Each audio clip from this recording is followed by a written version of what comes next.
Now I will call our meeting to order. Um, thank you for everyone that made it on this very busy holiday week, online and in person. Um, we have, as I've decided will become a tradition for the next year, a Slido question.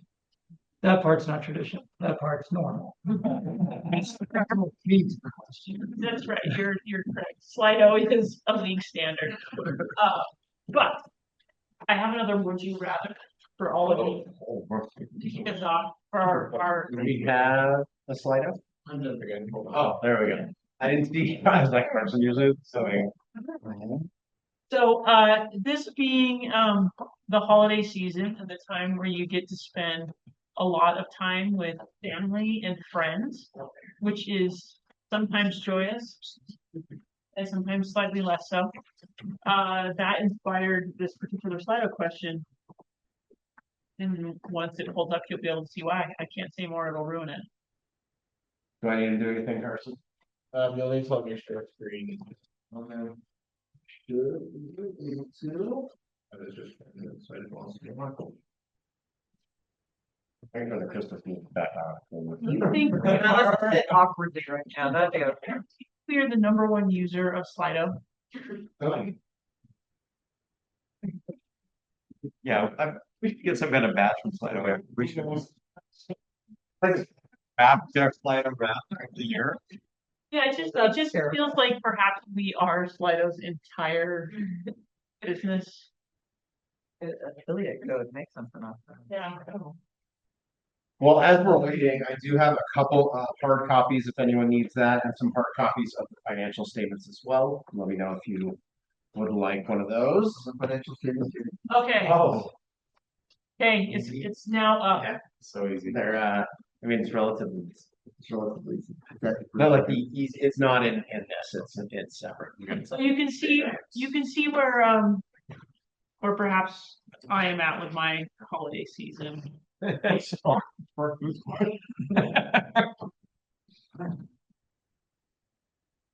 Well, we are starting with our would you rather question via Slido. That's not like it. Yeah. Put my full name after this? Wait, what's this? Marcus? Grandma. I want to be.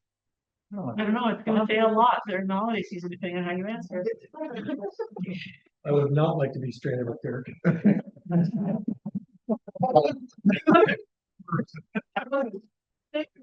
Where's our walker when we need him?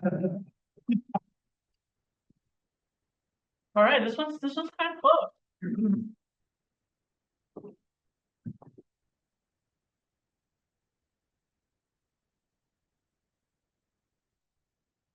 Okay, we'll give you just another second to think about this really important question and people and the idea of people.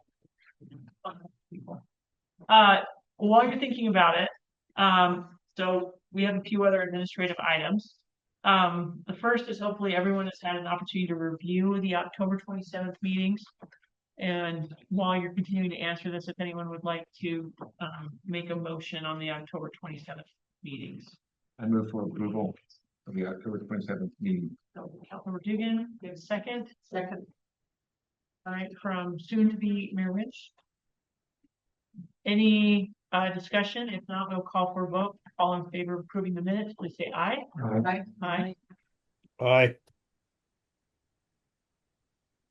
All right, minutes are approved. And then if you haven't completed and returned to Nick your conflict of interest form for this new board firm, please remember to get that in. Give me other guidance on the form, Nick. Nope, I do have a couple of printed ones here. We can print some more if you want to fill it out by hand. We also sent out a fillable PDF a while back with most of you have turned in. So just get those to me at your convenience. Okay. It was really hard to admire that to go into conflict for it.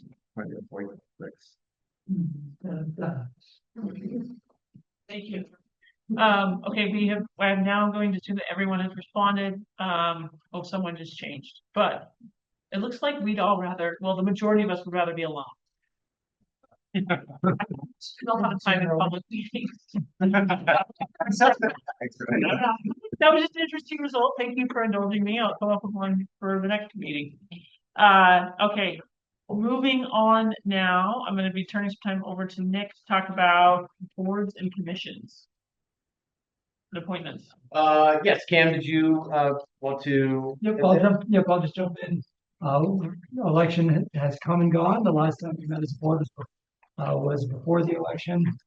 And we will be losing a board member at the end of this month. And so I personally wanted to thank Mary Edwin of Monticello, who we've known each other longer than her time as mayor. She was on the city council before that, and she has put in a tremendous amount of windshield time and blood, sweat, and tears on behalf of Monticello and San Juan County.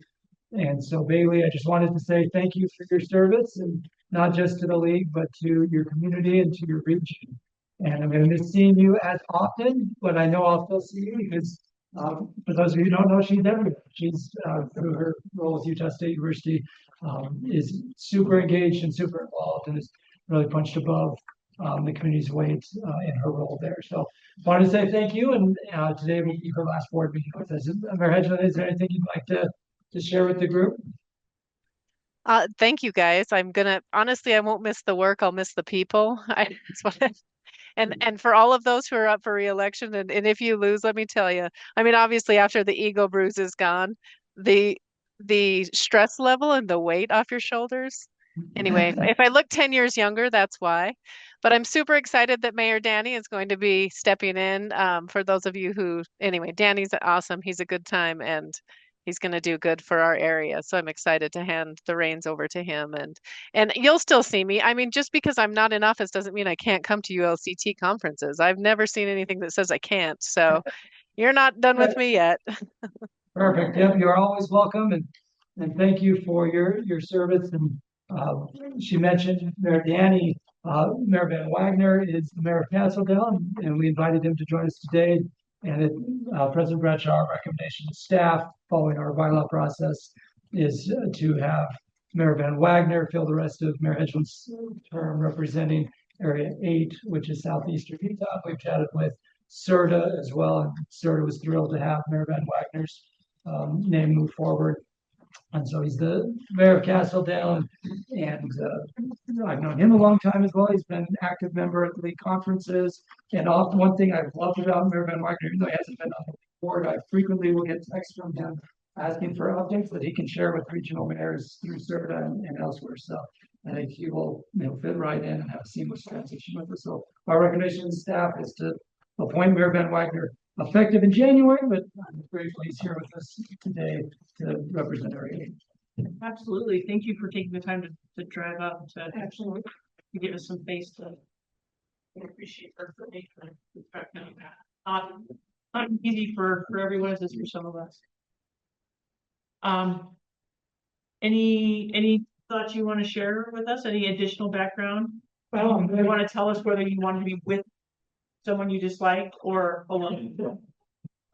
I did stay alone completely, and you got somebody you can spar with. So, yeah, the reason I'm still here for a fourth term, probably because Cameron beats me up about sticking around, so I'm glad for that, and we'll see what we can accomplish. I'm looking forward to it. We had a ton of turnover in southeastern Utah, so I'm grateful that Mayor Van Wagner will be the senior statesman of the local elected officials. Well, thank you for being willing to serve. I'm assuming everyone had a chance to read the short little memo we had here as well from Councilmember Hinton, who chaired the nominating committee this year, making this recommendation as well. So anyone is willing to make a motion to accept this recommendation for a midterm vacancy board appointment in January? I'll make that motion. I think it was Mayor Peterson. Okay. Yeah, that's my hometown. Hey, Mayor Van Wagner. Great. And then I heard a second over here. Was that you, Cam? Okay. So motion second, any discussion? Seeing none, we'll call for the vote. All in favor, please say aye. Aye. I Any opposed? I'm sorry, where did we say? Yeah. Okay, well, it looks like you're in. You're welcome to join us over here if you'd like. I'm already, really good, right? I gotta sneak out. and have a read. Well, thank you for coming up and spending some time with us, and I look forward to it. Okay, and then we had another appointment. Nick or Cameron, are you gonna be talking about Housing Coalition? Alexa. Okay. Just go your way. All right, morning, everyone. I just have one quick item to go through. Our very own ULCT policy director, Carson Eilers, has been asked to join the board of directors for the Utah Housing Coalition. For those of you that don't know, UHC is a nonprofit membership organization that aims to ensure all Utahns have a safe and affordable place to call home through providing advocacy on the Hill and education and forging community partnerships. Carson has been asked to join the board of directors for UHC for his experience and expertise in the affordable housing policy space. So because this isn't a required appointment that the lead board is required to make, we're just asking him to confirm his participation for the Utah. So happy to answer any questions, or Carson, you have anything to add?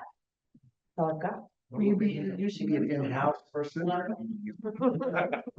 A DADU person. Oh. And if I confirm, I'm, let's do that via vote. Okay. Anyone willing to make that motion, just as person and slide out to the board? Yes, we have a motion from Councilmember Tugan, and then there was a second from Mayor Winch. All in favor, please say aye. Aye. Aye. Any opposed? All right. We look forward to all of the great impact that you will have on that board, person. Thank you. Okay, now we have made it to item 4, the presentation of our audited financial statements. Yes, thank you. You'll see in packets, we have a memo from the ULCT Audit Committee. As well in your email, separate from the packet, we have the audited financial statements for your review. The committee met on December 2nd. The committee, who I'd like to give a big thank you to, consists of Mayor Hales of Murray, Mayor Palmer of Harriman, and soon to be Mayor Winch of Manti. Mayor Hales unable to make it to that meeting, but the rest of the committee members met with Jeff, who we have here in the corner, Jeff Miles, our auditor, walked through it, explained everything in our audited financial statements, and that committee is recommending that the board approve our annual audited financial statements for fiscal year 2025. I will now turn the time over to Jeff, who will walk through and present our audited financial statements. If that'll get out of my way. My own screen right here, or need to slide over? If you'd like to be on screen, you'll have to be kind of up there, but I'm on it. Great. Great to be with colleagues, cities and towns again this year. I'll keep it brief. I don't even like hearing accounts talk for more than 5 minutes, so. That's what you can do this. On page 3 of the PDF, page 1, if you're looking at page number in the bottom. Opinion on financial statements. Are issuing a clean or counting term unmodified opinion on the financial statements. Second paragraph says, in our opinion, the company's financial statements present appropriately in all material which facts and perspective conditions of the Utah League of Cities and Towns on June 30th, 2025 and 2024, and respective change of financial position, actuals thereof, the year known as in accordance with U.S. GAAP.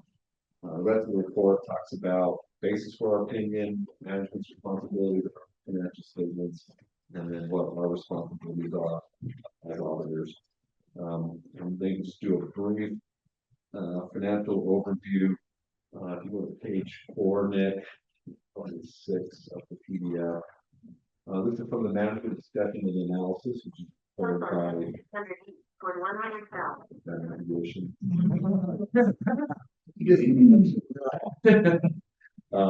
Management discussion analysis prepared by Nick and Dave Sanderson. kind of give you an overview of the financial statements at the bottom. You'll see the league's total assets as of June 30th, 2025, they have $3.8 million. There's an increase from the prior year, $543,000. And both of that change, this for change in cash and accounts receivable related to the upcoming conference in 2025. The next page, you kind of see, you see a little bit of trends in this, looking at the balance sheet, year over year for 2023, 2025. Nothing too significant in here. The one item that we kind of don't have a lot of control over, but here is the net pension liability. ERS is a small entity. You probably cities and towns is a small entity, but having employees in ERS can have a large fluctuation year to year depending on investment returns. So it's really a non-cash liability to the league. But they are, they make monthly payments to ERS based on the calculations that we provide payroll. So, that just fluctuates year to year based on really market returns versus what ERS projects year to year. So that's kind of the only number that has a large fluctuation year to year. Everything else, kind of a positive upward trend. Current and other assets you can see from 2023 to 2025 increased pretty substantially. But I think a lot of that is just the expansion of services that Utah League has. We did receive grant money starting in fiscal year 2023, 24, 25 for the new local, I always get the term wrong, right? Local administrator advisor, which has become a great resource in my understanding to smaller, more remote governments that don't always have people available or budget available for city managers or that's a resource that the league has been able to provide to the smaller communities. And then on the next page,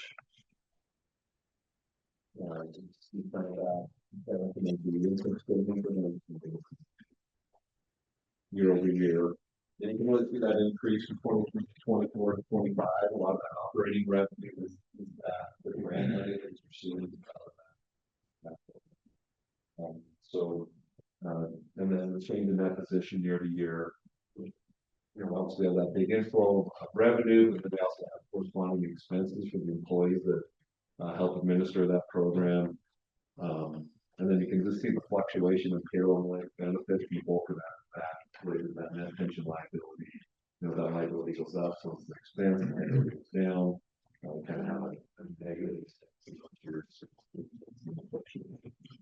And that's why we give you a Q4 unaudited reports at the end of our fiscal year as well, so you can see the actuals there of what we're spending in personnel, in both salaries and benefits. Because as soon as that GASB 68 number comes in, it throws everything out of whack depending on what happened that year. So we want to make sure you see what's actually happening as well. Then we'll just go down the very back of the very end of the report, page 33 of the PDF. Every local government audit that we do require the gain of understanding of internal controls. Every transaction we look at was disbursement, cash receipt, payroll. We get an understanding from Nick, Angela, Dave Sanderson of kind of what the processes are, and then we walk through that and make sure that they're actually following the controls in place. And during our audit, we didn't identify any deficiencies in internal control. So the limited staff, but also utilizing Dave Sanderson outside consultant. He does monthly reconciliations that are prepared by Nick and Angela. He doesn't have any access to the actual assets of the league, so it's kind of a good outside control. Somebody assisting with the reconciliation process that isn't involved in the day-to-day handlings of cash and payroll. And then the final report, state compliance.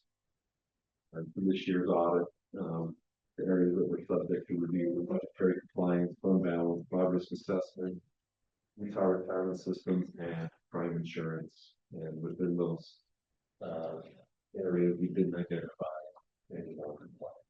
So, on the page right there, see where it says guide, Cut shape, cut straight. There it goes. I don't know how you did it. Oh. I think it's the italics, but there were no italics. That is, I think you're. No, that's not. okay. Keen eye. You're right. Having outside parentheses. when I'm Thank you for auditing the auditor. It looks like it's perfect, but Yeah, I like it, just don't get it. Now you know why I don't wanna be out of the house.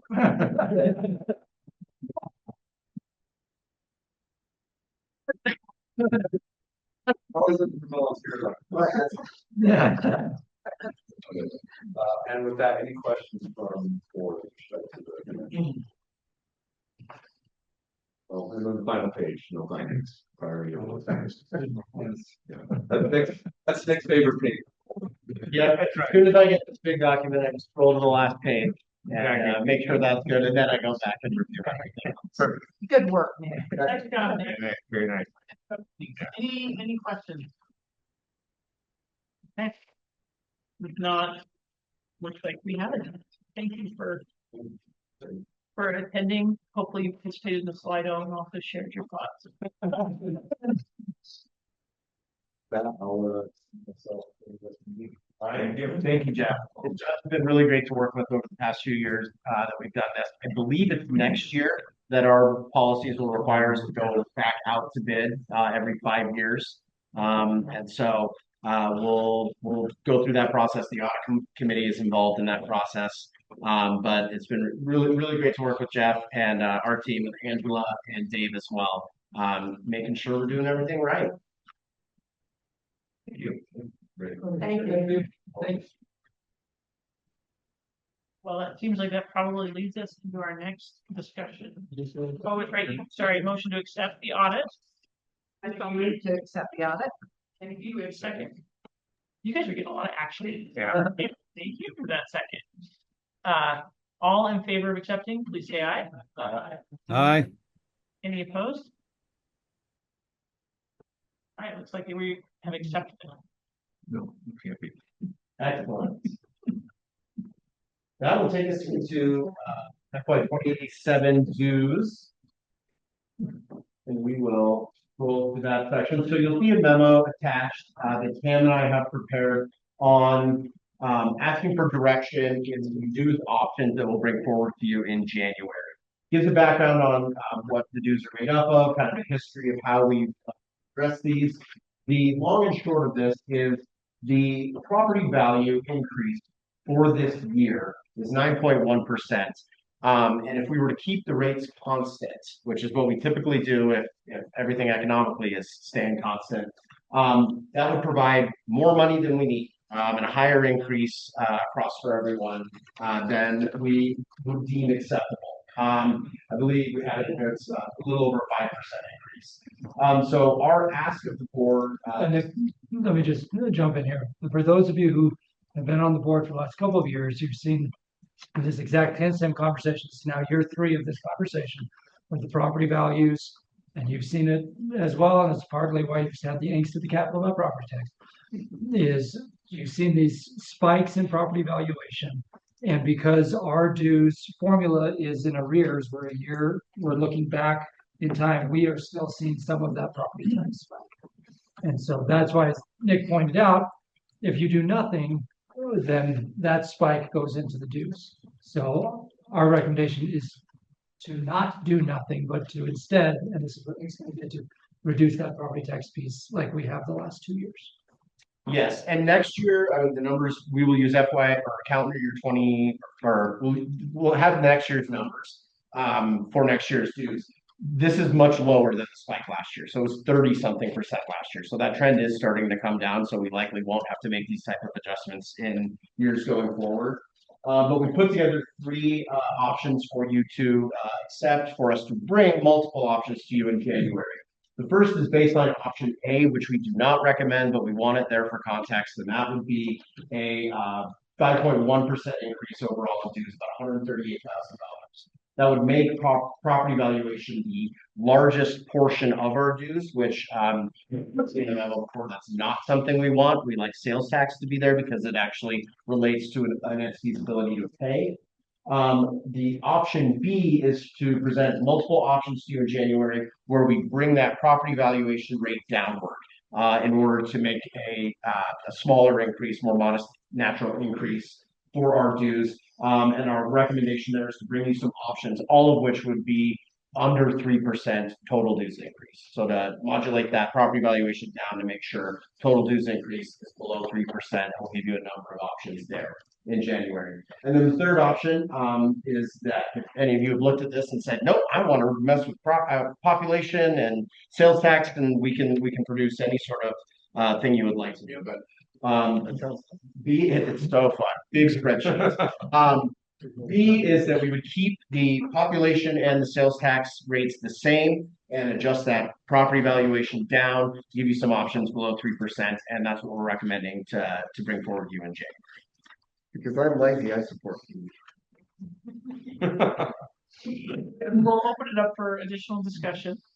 I know the executive committee's had a little bit of time to think about this from staff sharing with us a few weeks ago. Anyone else, as you read through the materials, have thoughts about option A, B, and C? Where does our fund balance sit? And is there a upper and lower? So we were in this year's budget, we were at the upper level. So that's why in this year we allocated about $200,000 worth of reserves to be spent in this year to get us below our policies require us to be between 25% and 50% of the previous year's annual budget. So we're if I believe from last time we would get down to 47% if we spend everything down in this fiscal year. We'll see how it shakes out at the end of the year, but we are on the upper end of our quote unquote fund balance. Okay. And let me piggyback on that. You all have materials in front of you that Molly will talk through in a moment, but one of the materials here is this municipal budget 101 pocket guide.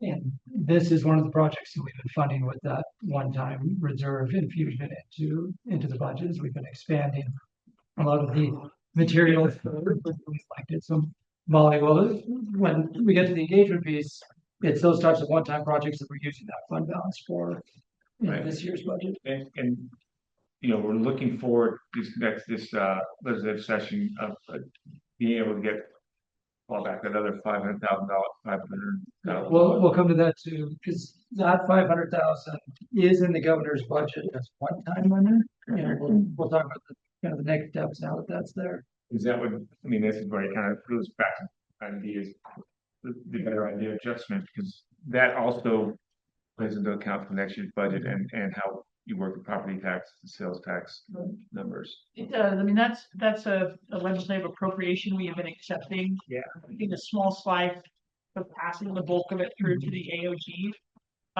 And we made it work with everyone tightening their belt and using some of those reserves for this year with the legislature made that cut. I think one of the challenges is if you were to say, well, pick A, but use some of that to fund backfill the LAA program is, we would be putting in a potential ongoing program into a dues formula where we feel like we're in a property tax assessment bubble. Hopefully I didn't embarrass Nick with that explanation of what I think we're seeing in terms of this valuation bubble, but no. And also the board has adopted those strategic objectives, one of which is that dues fund 95% of our personnel and non-conference operations. So what that essentially does is that conferences and sponsors, 5% of the stuff we do to keeping the lights on, everything we just stopped events tomorrow. We're backfilling that. We're subsidizing that with 5% of that. So any COLA increase or any sort of increase for staff has to come from some level of natural growth. And that we would be going against board adopted strategic goals to use dues to backfill a program like LA. Those can always be changed by the board, but we're operating on what's been adopted by the board, and so we would not be looking to backfill anything with dues. And the other, I'm not sure if it was this one or the next one, there's possibly 2 additions to the league next year. Is that part of it? 2 new members, two members. Yeah. And We're definitely getting 2 new cities. The next item is when they start paying dues. That's right. Exactly, that's the next item, right? And that basically goes back to this problem that we would know that before the next budget session comes through, so we have an idea on all this stuff. Yeah, so all we're looking for today is the direction, Yeah. so that Nick maximizes his time building the spreadsheets. You as a board have to adopt it by the end of March. We have 2 board meetings after this for you to do it. We just want to make sure we're on the same page before he starts building out all the spreadsheets. Okay. So may I ask, is option C, does that give more latitude for adjusting multiple? This means you can create what you want. Option C would be, so within option B, we're saying keep sales tax the same, keep population the same. Anything in option C would say, you know what, I'd actually like to ratchet down the sales tax number. I'd actually like to go up on property. That's basically just our open-ended, hey, any ideas? Based on what we put together and what previous boards have adopted, and the idea that we should have sales tax being our number 1 factor in the 3-factor situation. Looking at that, and we 2 years ago brought population down a little for the high growth communities.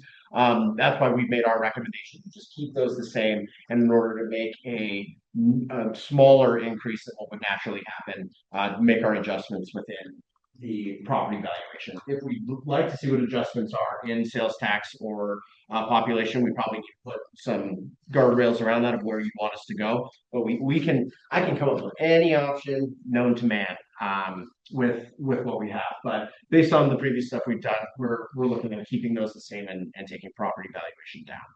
It might help if you give everyone just even a little more of a primer background on what you're seeing from a financial trends standpoint on the property tax component. To me, it is seen for the past couple of years, we've been dealing with just an anomaly bubble that would work itself out. Therefore, it wasn't worth kind of tinkering with the full formula while we wait for that to play out. But are you seeing things that would, make you think, oh, we should play with all the levers in the formula versus just the property tax? I'm not seeing anything that makes me think we should play with the other levers. Population has been pretty consistent, relatively small growth. Their sales tax, we did see a spike a little while back, but that's starting to taper down a little bit with the economy. And then with property valuation, we did see, I know last year was in the 30s, was an increase, and the year previous, I believe, was in the teens or 20s. And now we've seen that start to kind of stabilize, still 9% growth in that factor, still really high. And we'll see what the next ones are to see if that has actually stabilized or if it pops up. If something were to stay at 9% year over year over year over year, we would probably be coming back to you. And the other factors grew or stayed, at a more constant rate. We'd probably be coming back to you every year like we have for the past 3, saying, let's move property down, property down, property down. Now, property still, if you see, well, I don't have any examples in this, but anything that would keep us under 3%, property valuation would still be in the 30s. It would be a close second to sales tax. And that also has a somewhat tie to ability to pay with property tax, not as direct as sales tax. So it's still a good portion of our dues, leading out over population, which is in the low 20s. You can see here currently. Nick, where did the 3% come from in the recommended amount for fee? That was just kind of, we looked at what it would be doing that thing at 5%. We've seen what the governor has recommended for employee increases for the state. And then we've run a couple scenarios within there, and we just wouldn't be comfortable asking membership for anything over 3 at this point. Ken's also had conversations with the exec board as well on that. We gave some high level guidance on that 3%. I sent that to me. Is there anyone online that I just didn't want to ignore that were any comments in the chat? No comments in the chat. If folks online have anything, just go ahead and click that raise your hand. I'll be able to see it easier. Hey, who's that guy on the pie? That's the first time. I think we're being bombed by a figure at a time. That couldn't possibly be him. Well, in a few minutes, I've got to prosecute Mayor Palmer's residence, so I have to have a tie on. Take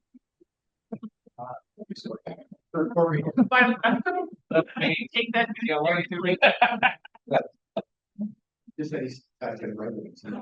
I always give him his love. That was not today. I didn't think that today. The way you let in, I thought it was you. I'm glad that your residents deserve a tie. I wonder how often the rest of the Raver. Often enough. All right, sorry, we'll stop giving Troy a hard time for a moment. Okay, any further discussion about the due structure, or is anyone ready to make a motion on a recommendation? Got one real quick question. This is Bill Wright, Mayor Payson. So which one is the recommended? Are you recommending B, or which one are you recommending? B is the staff recommendation, yes. And then Mayor Wright, we will build out several options to bring back to you in January with B as the direction. Okay. Thank you. And then Seth, you got a comment? Yeah, just to appreciate the staff looking at this. You don't follow truth and taxation, but you're kind of following truth and taxation in the process that you're outlining, identifying how rates are up. You don't need the revenue that way. So I appreciate the objective look at your revenue structure. I would support B. I'll second the motion. We have a motion, we have a second. We've had a great discussion, so we'll call for it. All in favor, please say aye. Aye. Aye. Any opposed? Aye. Sorry, Mayor Wright, were you voting to support or to oppose? We've had a little Support. delay. Okay, Support. great, thank you. Thank you for Okay, joining Merry us. Christmas.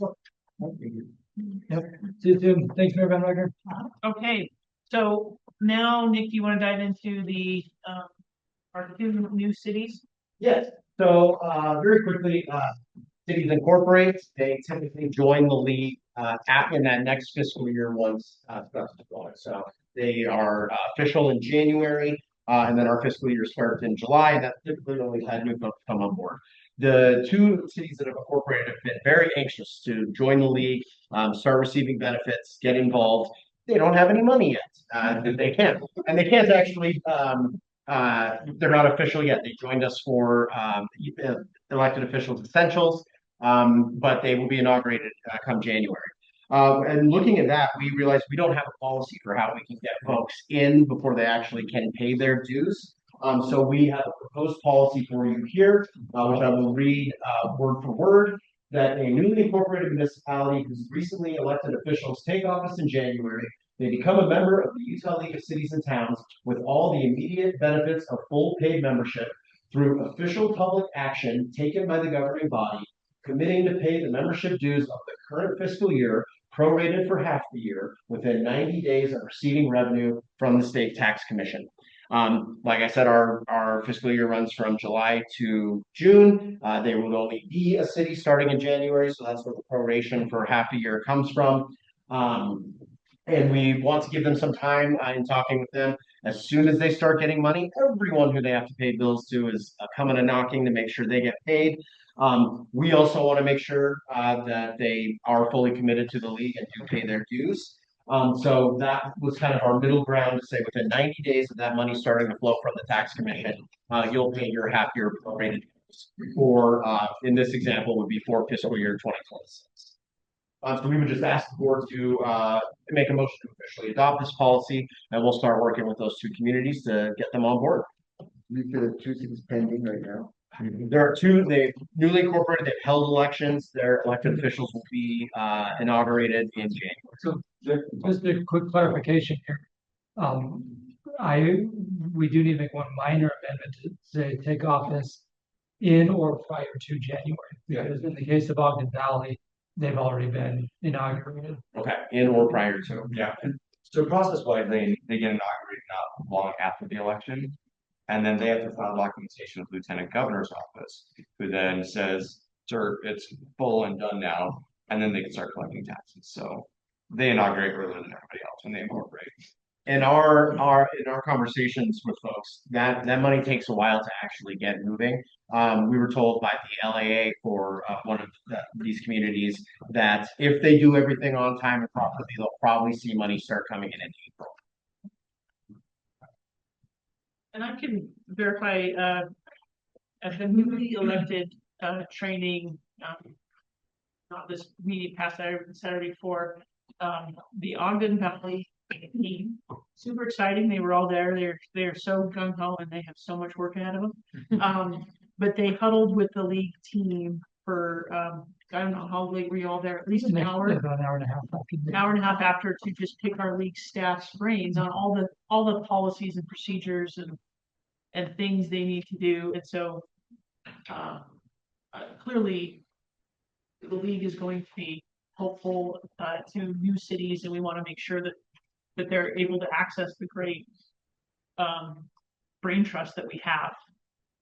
But we also need them to help cover the bills if they're going to access the brain trust.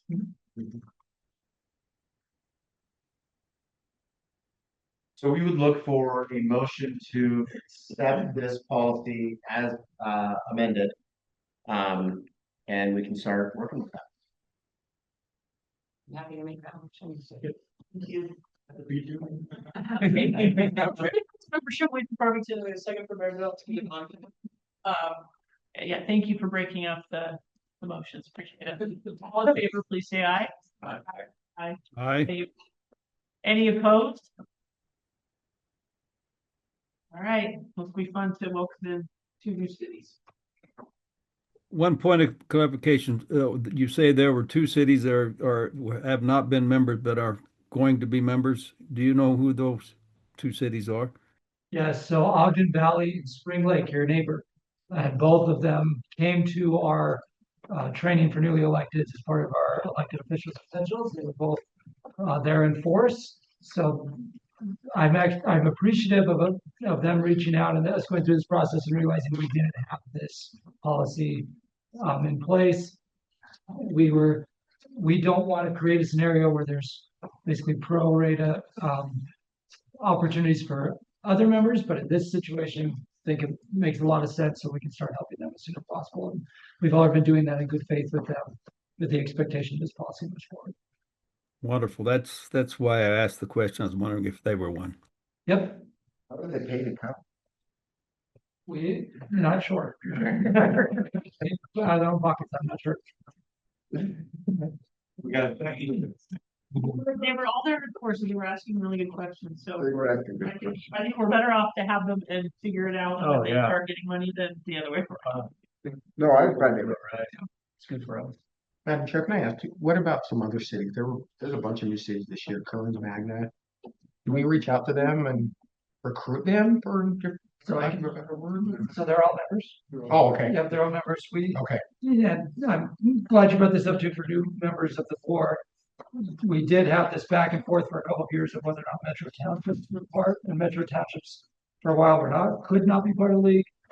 And then we opened the door for Metro Townships to join, and then as they officially incorporated into cities, they didn't have to make any changes. Okay. And the great news is we had representation from several of them. We had White City, we had Magna, Mayor-elect Sudbury was newly elected along with one of his council members. So they were actively involved, and off we go. And we do have, I think we said it was 11 communities looking at incorporating, going through that process. So seeing that coming on, we want to make sure we have a policy like this in place. We have a lot of it. The Metro Township issue is over now because that only applied to cities in Salt Lake County. They are no more. So they're all not cities. Better or worse. So of the 11, was it only the 2 that passed? No, this is going to go on the ballot. Another heat of. Yeah, 11 new growing areas that are reaching that point. They want to be like us.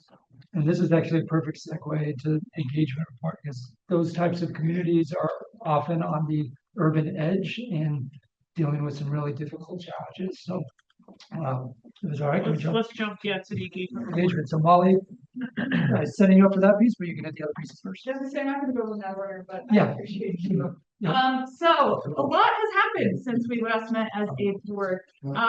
First and foremost, NLC City Summit was in Salt Lake.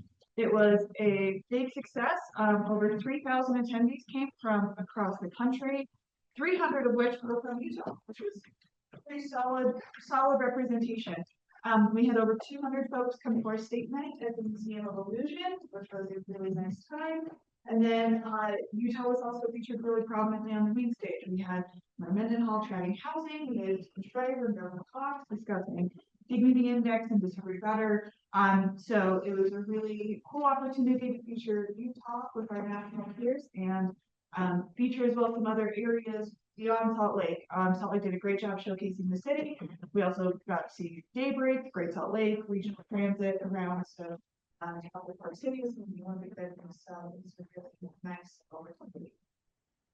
For what Cam was teeing me up for, we've also been training all of our newly elected officials over the last 2 Saturdays.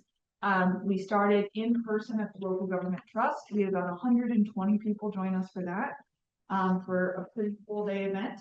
And then this most recent Saturday, we had about 145, 150 people join us online for a training. So that gets us to about 270 folks in total who are new to office this year for the most part. We did have a couple of returning folks coming in. Mayor Burton, was nice to have you join us. So that was really a nice opportunity. As Kim mentioned, we really worked to make sure that we had both good curriculum in person and the training available for them, as well as we've been really trying to create and upgrade our resources over time. So this year, thanks largely to Jerry and Cassidy, we have a new updated powers and duties that they received.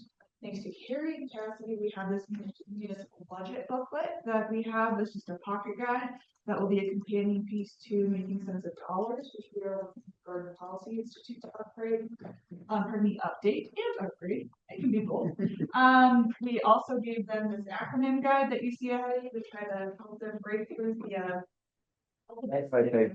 alphabet soup that you get when you join the public sector for the first time. As well as the value of the league. We gave them an email, we gave everyone a big box just full of resources, which we were worked really hard to compile and get it out to them so that hopefully after kind of the fire hose of those first 2 Saturdays, they can have, the follow-up resources that we need. Something else we started last time that we're continuing this year is the supplemental workshops over time. So this Tuesday, we're going to have another hour with Meg, focused exclusively on initiatives. We'll be meeting with Terry Nakamura again to dive deeper into municipal budgets. We'll be doing Conference Competence with Danya for 3 hours on Saturday. Justin's going to be doing something on the legislature, and then McKenna is putting together something else for our LAA communities to kind of coach them through what you do as staff and kind of the challenges and resources available to you when you're in those settings. So overall, we pivoted a couple of years ago in how we handle our newly elected training. It seems to be going very well. We're always open to further pivots, expansions, exploring what that looks like. But overall, our training and curriculum for our newly elected officials has been going really well. And it's the most robust amount of materials that we've ever had for our newly electeds, and that's going to continue through the spring with the other publications to try to help them navigate this new adventure. So thank you to Molly for her leadership and pulling it together, and Catherine for doing it. That's the point I was making earlier about the one-time money that we've been using. Yep.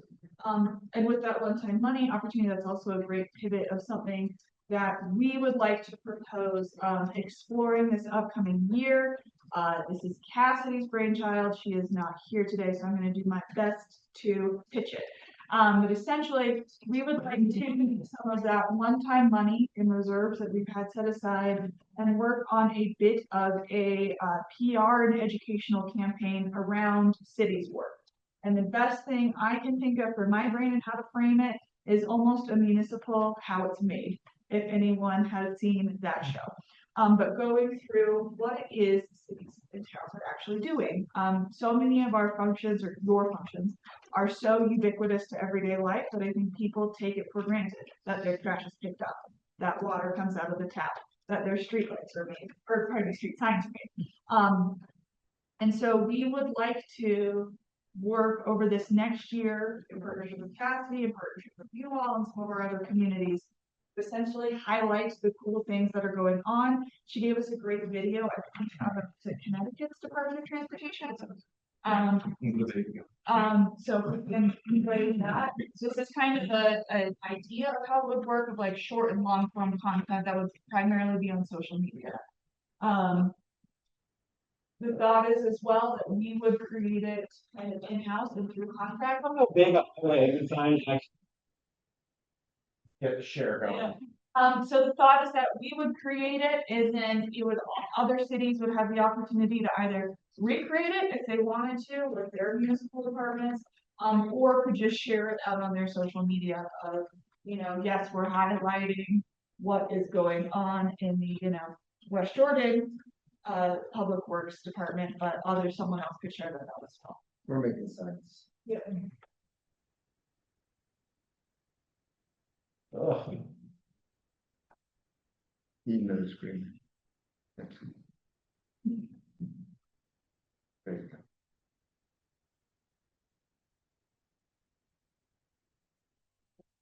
Sign, every sign. No. Somehow you're stuck in. Like, oh, I did, I don't think, yeah. Go to You're the not the next one. Yeah. Oh. I'm 5'9", this is the way.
So the thinking is to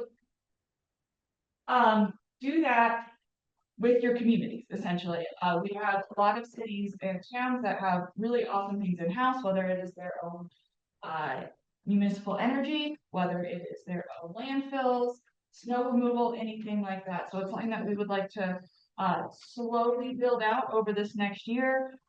We think it could serve a lot of purposes of both helping the public better understand what it is municipalities are doing, help legislators better understand, and help also highlight the cool things that are going on in our cities and towns across the state. So this is more of kind of a pulse check from you. Is this a direction you are interested in, not interested in?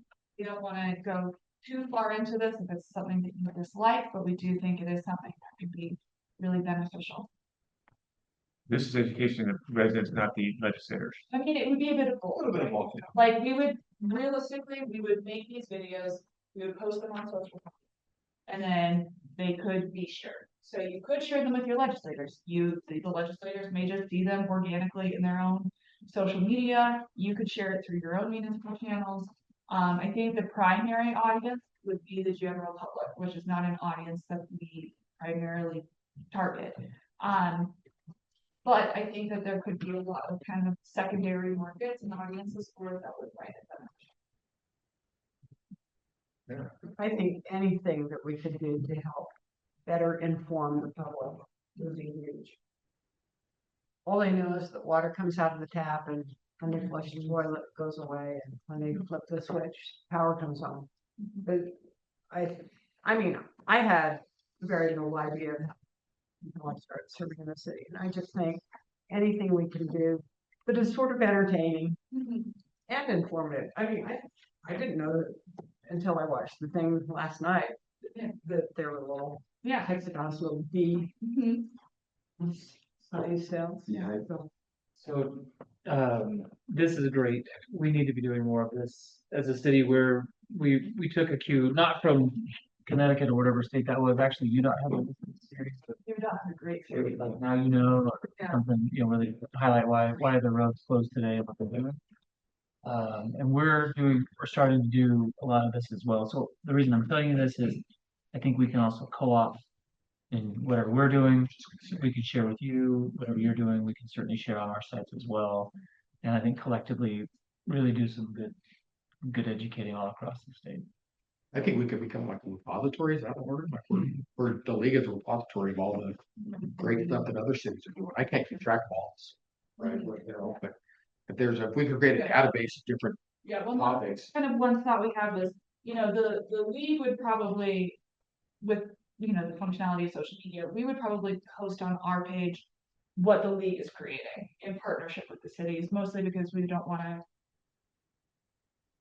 to be able to have some quality control and also want to make sure that it isn't like, well, why did you post them but not us, and kind of that member management piece.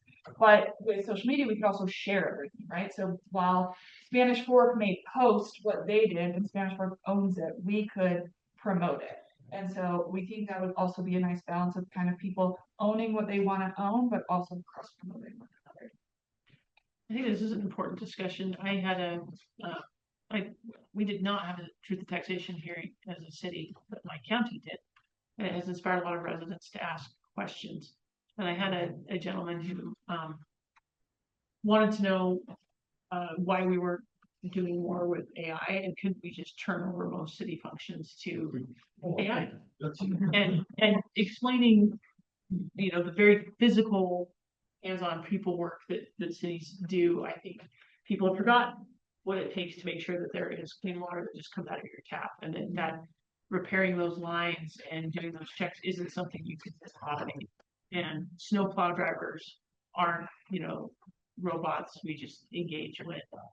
One of the Eubanks put on a white coat and something. that there's a lot of the services we do are people, and because they're people and because they're sometimes heavy equipment, it does have a cost to it. If you find it valuable, then hopefully we strike the right balance in spending their tax dollars. And so I think we have a lot of people who've just forgotten how you get all of those things that just make their lives easy by living in a city. We've operated too much behind the scenes. They've forgotten to look behind the curtain. Yeah, that's true. And I think it also just on the whole budget side, if you think of that portion of it, and then of the snow plows, who fixes the road, who paints the road, who turns the light off, switch on, but also the budget side of the house, because we've done a lot of that, ask me questions about the budget, but it's something that, it needs to be repeated every year. Yeah. So I think this is good stuff. Well, part of the reason we're looking at doing it this year is with the massive turnover of newly elected. It's also a tool to help them, and it fits into this broader effort to provide as many resources as possible to help our newly elected mayors and council members. Molly, was Cassidy also interested in if you've got a unique thing or a particularly charismatic snowplow truck driver, taking volunteers? Yeah, I think right now we're looking more of thumbs up or thumbs down. Is this something you want us to pursue?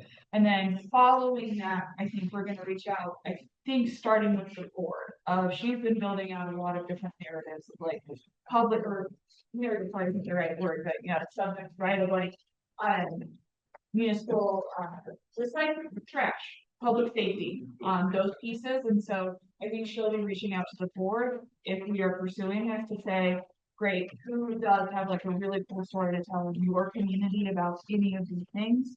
Highlighting board cities, I think is a pretty safe place for us to start. So she will be doing that if this is the direction we want to go, and we'll also likely be more storyboarding it throughout session and then launching it kind of after session and to actually filming the content. So it's not something that we'll kind of pull the trigger on and start filming immediately, but we want to make sure we're doing it well and doing it right, and so making sure it's building out the foundation needs to be Are you asking for a motion or more of a straw poll head nod? I think a motion is the easier way to do it. If people are supportive of this direction, then we will build out the next steps on it. Make a motion to support the initiative.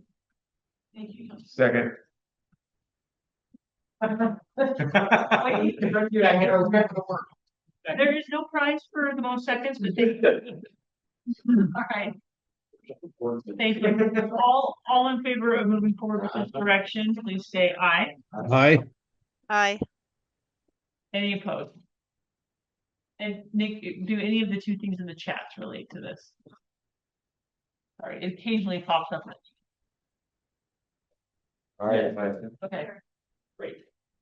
All right, we'll move on then to the other outreach area. Okay, excellent. So I skipped over one, but they kind of fold in together. So you have a memo from me discussing some of our technical assistance. So as we mentioned earlier in this meeting, and as we will discuss later in the legislative section, our big piece of that is the local administrative advisor program.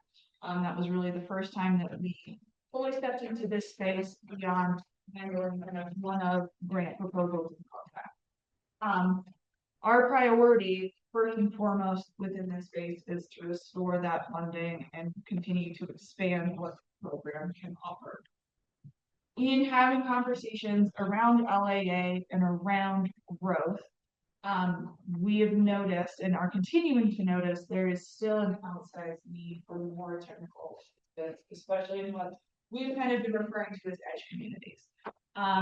Based on our board meeting earlier this year in August, the board added a policy directive for league staff to explore what technical assistance could look like for our members. And so we have been doing that more and more.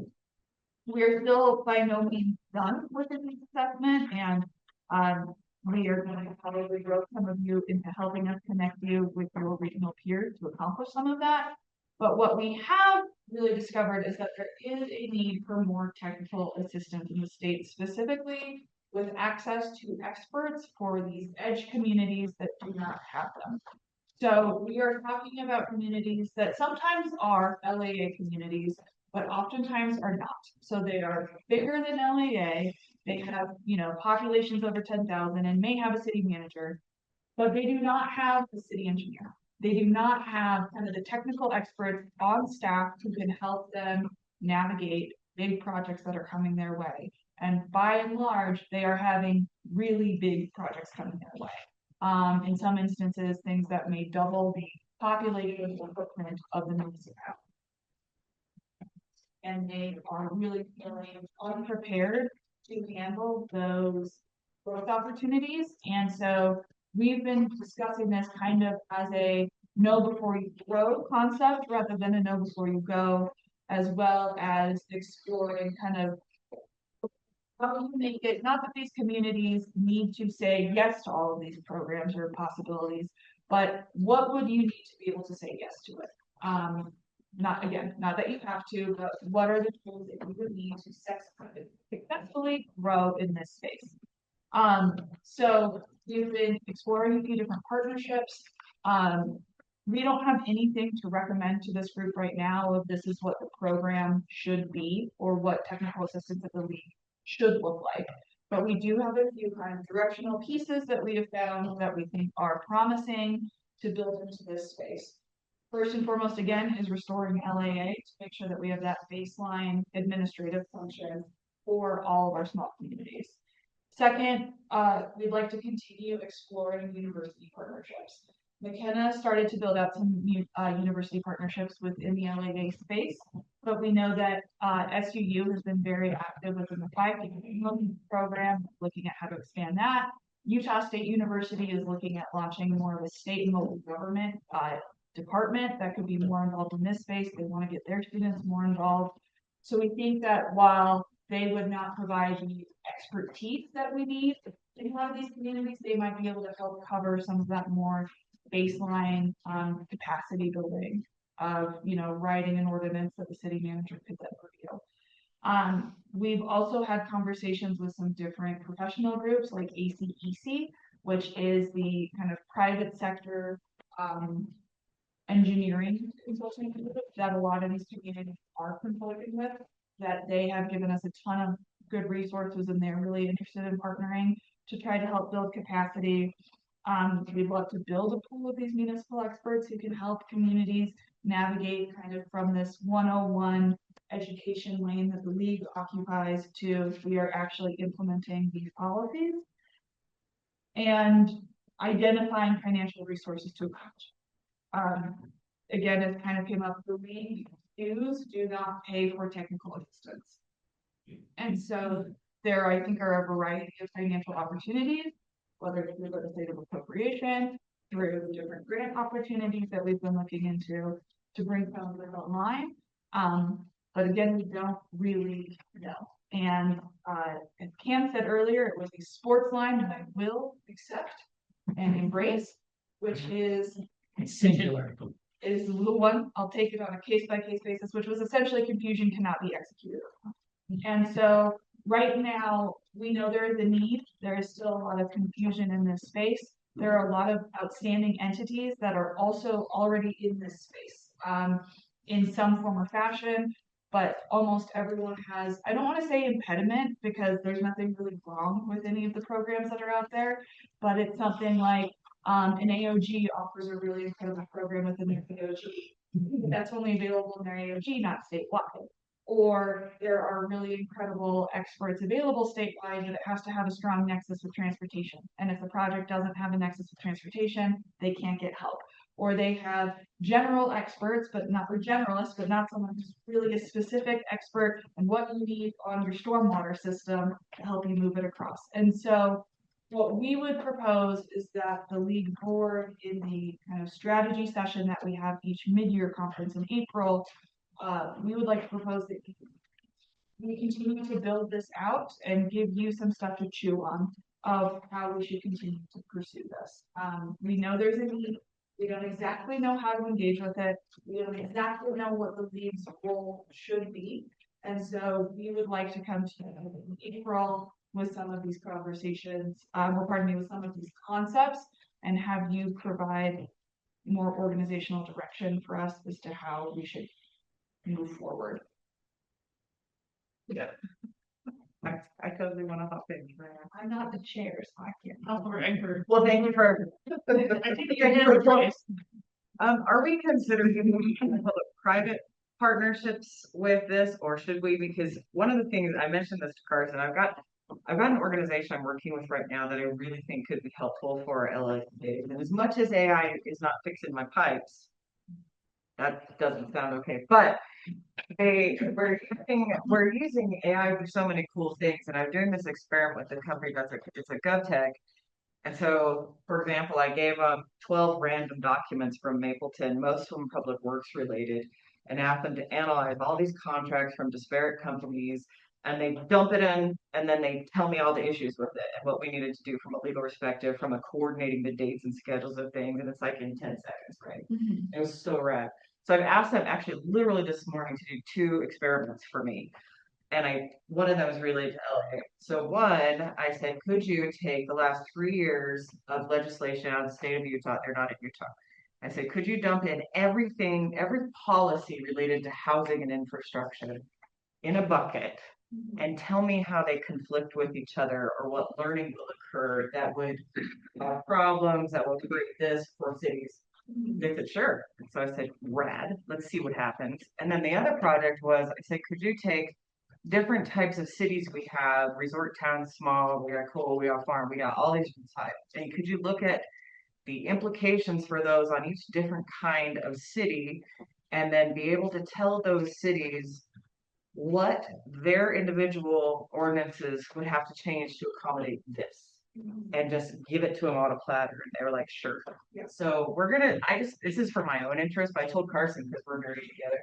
I was like, I think we could roll really cost effective tech, not just into my own community, but I'm playing with some really cool stuff that I think could streamline, make tax dollars go farther, really make better quality policy, or help us understand how to implement policy, whether it's good or bad, whatever, but in our own cities in a reliable way. So I would love to be involved or help contribute to something like this. I'm just seeing so many cool opportunities with AI in government. Yeah, I think we are as well. And actually, Carson, Jared, and I had a call looking at how we could try to streamline some of it through LexisNexis for us as an organization.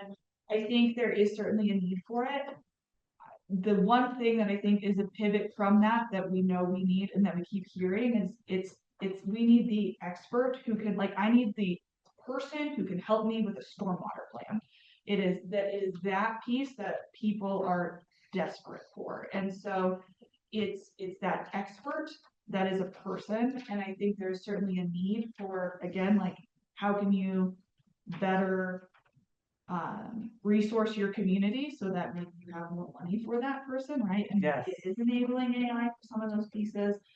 So I think that could be a piece of it. Or knowing what expert you need. If you see Certainly. gaps in policy and gaps, it'll at least tell you, oh, you need somebody X. Sure. So I think there's certainly an opportunity there. But I would say by and large, the identifiable need that we keep hearing again and again and again is the expert.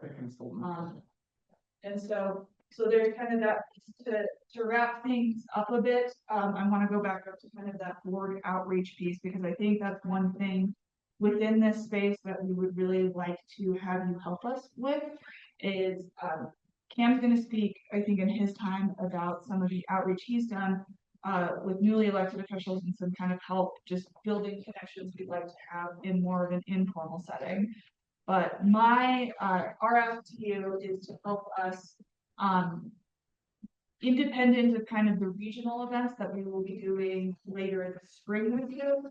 We would love it if you could help us arrange meetings with McKenna to help kind of resource you of folks in your region, especially if you're kind of with more like regional board members, to help us back about what technical assistance is needed in your area.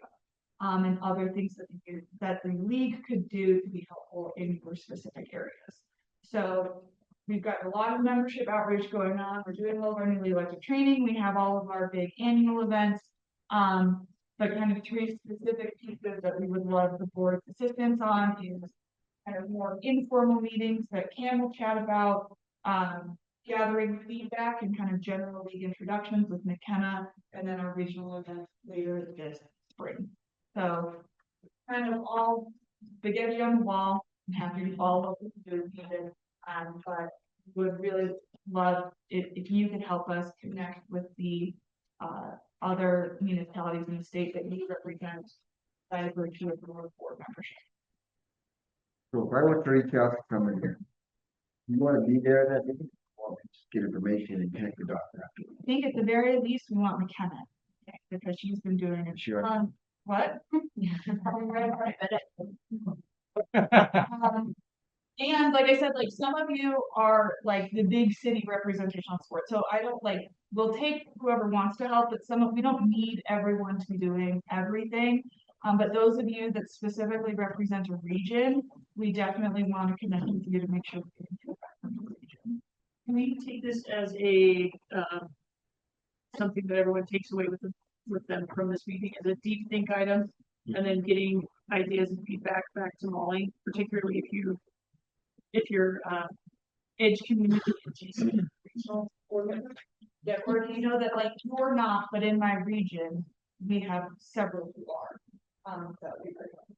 But she mentioned spaghetti on the wall phase, and they want to bring it in and help get this ready for our mid-year meeting. Anything else on that? And actually, thank you, Kate, for all your time as well on 2 Saturdays. I know that everyone thinks, how do I want to spend a Saturday? It was great. Everyone in this room thinks, how would I like to spend my Saturday? And they do actually. The answer is municipal government. They're all weird that way. On a deserted island away. Sundays are for dessert islands. Sundays. Are we looking at also just the thing? Think about the size. You know, LA is a subset. How big is this? Is this as big as the LAA communities? Is it bigger? Is the It's bigger than no, I don't. That's a great question, and that's why you kind of have quite amorphous Venn diagram. in Yeah, here. yeah, it was all the same. LAA communities, we have about 145 LAA communities. We do not have 145 Okay. rural communities facing those types of growth pressures. I don't have a good number for you as to how many that is. I would say right now, at least a dozen, but not more than 50. I don't know. Hoping it can. Answer this. So last week, I had a great privilege of having dinner with all of the newly elected mayors in Weber County. South Ogden Mayor Russ Porter, who's one of our ongoing mayors, Weber County hosted it. And we spent 2.5 hours just chatting about why all those mayors ran for office, the challenges they're facing. I would put half of Weber County, and Mayor Nadolski, I'm looking at you, half may be too low, maybe 2/3 of Weber County communities in this category, that they don't have enough expertise in-house, that their default is to either call Ogden or call us. You laugh, am I right? Because they're trying to figure that out with those growth pressures. Now, what's also interesting is we also get calls from Ogden saying, hey, can you help us figure out how to implement this or implement this? So that's part of the needs assessment that we're trying to do here is like, where are these gaps so that we can help figure out how we can help fill some of these gaps. And if we don't help fill some of the gaps, I think, which is why everyone should take this as an exercise. We'll be clubbed over the head with the failures in this space 2 sessions from now. Right, yeah. Maybe Yes, I think. I would our failures from 2 years ago. It takes a minute for the anecdotal story to become perfect. But no, I was gonna say every session, we hear about these things, because these are where that notes come from, are from, and I mean, no one's trying to, be a bad actor, quote unquote. But when you don't have the staff or the expertise or the know-how, or there's a new bill and my gosh, how come you didn't implement it within 2 days? Those are the things, and those are gaps we need to fill. Great.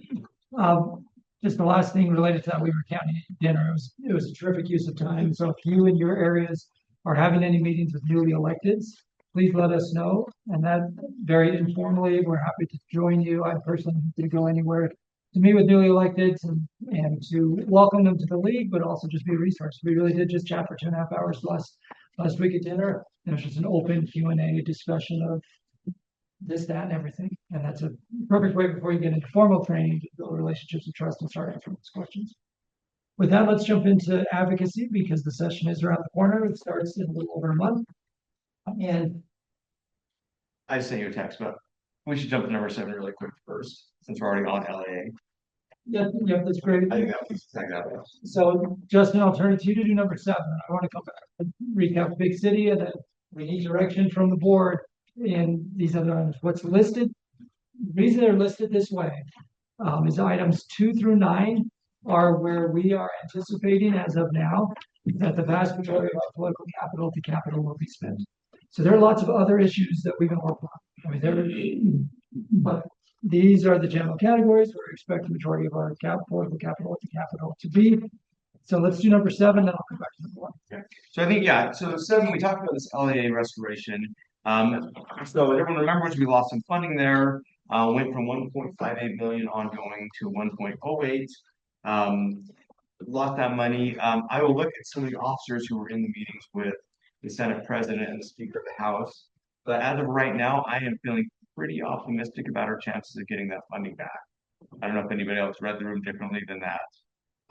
But leadership on both sides seems very amenable to getting that money back in there. The governor's budget put it in as one-time funding for $500,000 restoration. We are going to be looking for ongoing.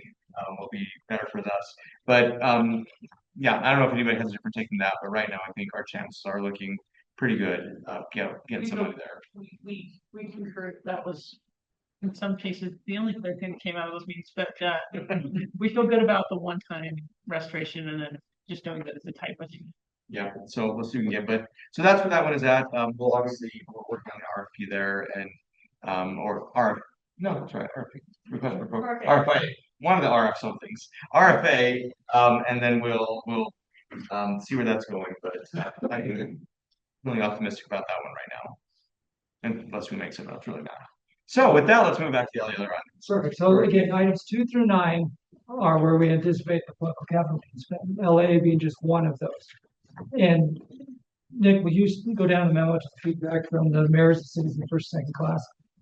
So right after the election, as part of the National League of Cities Conference, we sat down with all of the mayors of cities of first, second class, or mayors elect, because we have several newly elected mayors who represent cities of first and second class. We met with the league officers and league staff during the National League of Cities Conference. And it was a fantastic discussion. We could have been there all day. The main takeaways, you can see in this word cloud here of the top policy priorities of the individuals in the room. And then the next item is the areas you're most concerned about, which mirror what we're going to talk about today: property tax, land use authority, water fees, homelessness. So the good news is, regardless of whether you're a big city or a smaller city, the types of issues that are going to consume our attention next month hit all of us. And so this is more important than ever to make sure we have a unified front, and we wanted to make sure those newly elected mayors of our large cities were brought into the family right away. So it was a terrific discussion, an opportunity to meet those new mayors of Orem and Lehigh, St. George, and elsewhere. So then coming back up to those priorities, the first piece where we need direction from this group is in the property tax space. The last time we met at the end of October, we told you what we thought was coming. Now we can tell you what is coming. And we have a couple of Slido questions for you. And so Nick, if you'll go down to the next one, you'll see property tax next steps. And yes, I am talking quickly because of time, but I think we can accomplish what we still need to do here. So you will see staff recommendations are to continue working on a proposal around public involvement, and we're going to ask for your feedback on this one here in a moment. Work on the proposal to clarify what we refer to as clunky elements in the process. Those two have scored really well in our membership. Oppose caps on property tax or voter approval on property tax. And then for now, we're not asking the board to take a position on the value of the residential exemption. I have a meeting tomorrow with Representative Pilford. She's the bill sponsor for it. And our survey results have been pretty split on this one. So for now, let's just wait until we have a bill. Let's get more information. I can take a position. So if you go further down, you'll see this table of the two concepts that we've been discussing since the last board meeting with legislators. One concept we refer to as the two budget concept. The other concept is the spring hearing concept. Okay. And we've had a technical group of finance directors that have been helping us work through these two different ideas. With the two budget piece, the idea really is that you have a budget without a tax increase and a budget with a tax increase. And you consider both of those in your budgeting timeframe in June. And then you would still go to truth and taxation in August. And then you can say to your residents, if you don't pass, or if we don't pass the property tax increase, then this is what our budget will look like. We won't be able to hire those firefighters, we won't be able to hire those police officers, etc. The other option is what we initially had proposed, which was the spring hearing, which is that if you're going to go through truth and taxation, then you hold some sort of truth and taxation preliminary consideration hearing in the spring. You still would have to do the one in August, but you would do a standalone one in May or June. Still working through those details. So we've highlighted to you the different ideas that have come back from our technical group, which is meeting Wednesday morning, pros and cons of each of these different approaches.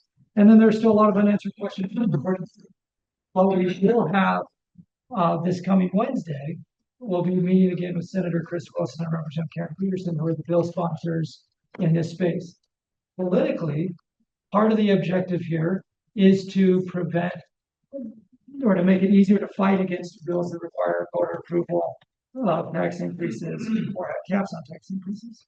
From a policy perspective, I think the underlying problem we're trying to solve here is the perception from residents that legislators have heard that by the time the truth and taxation hearing occurs in August, the budget's already done, and more often than not, the elected officials approve the tax increase, even in light of often major opposition. Not always, but often.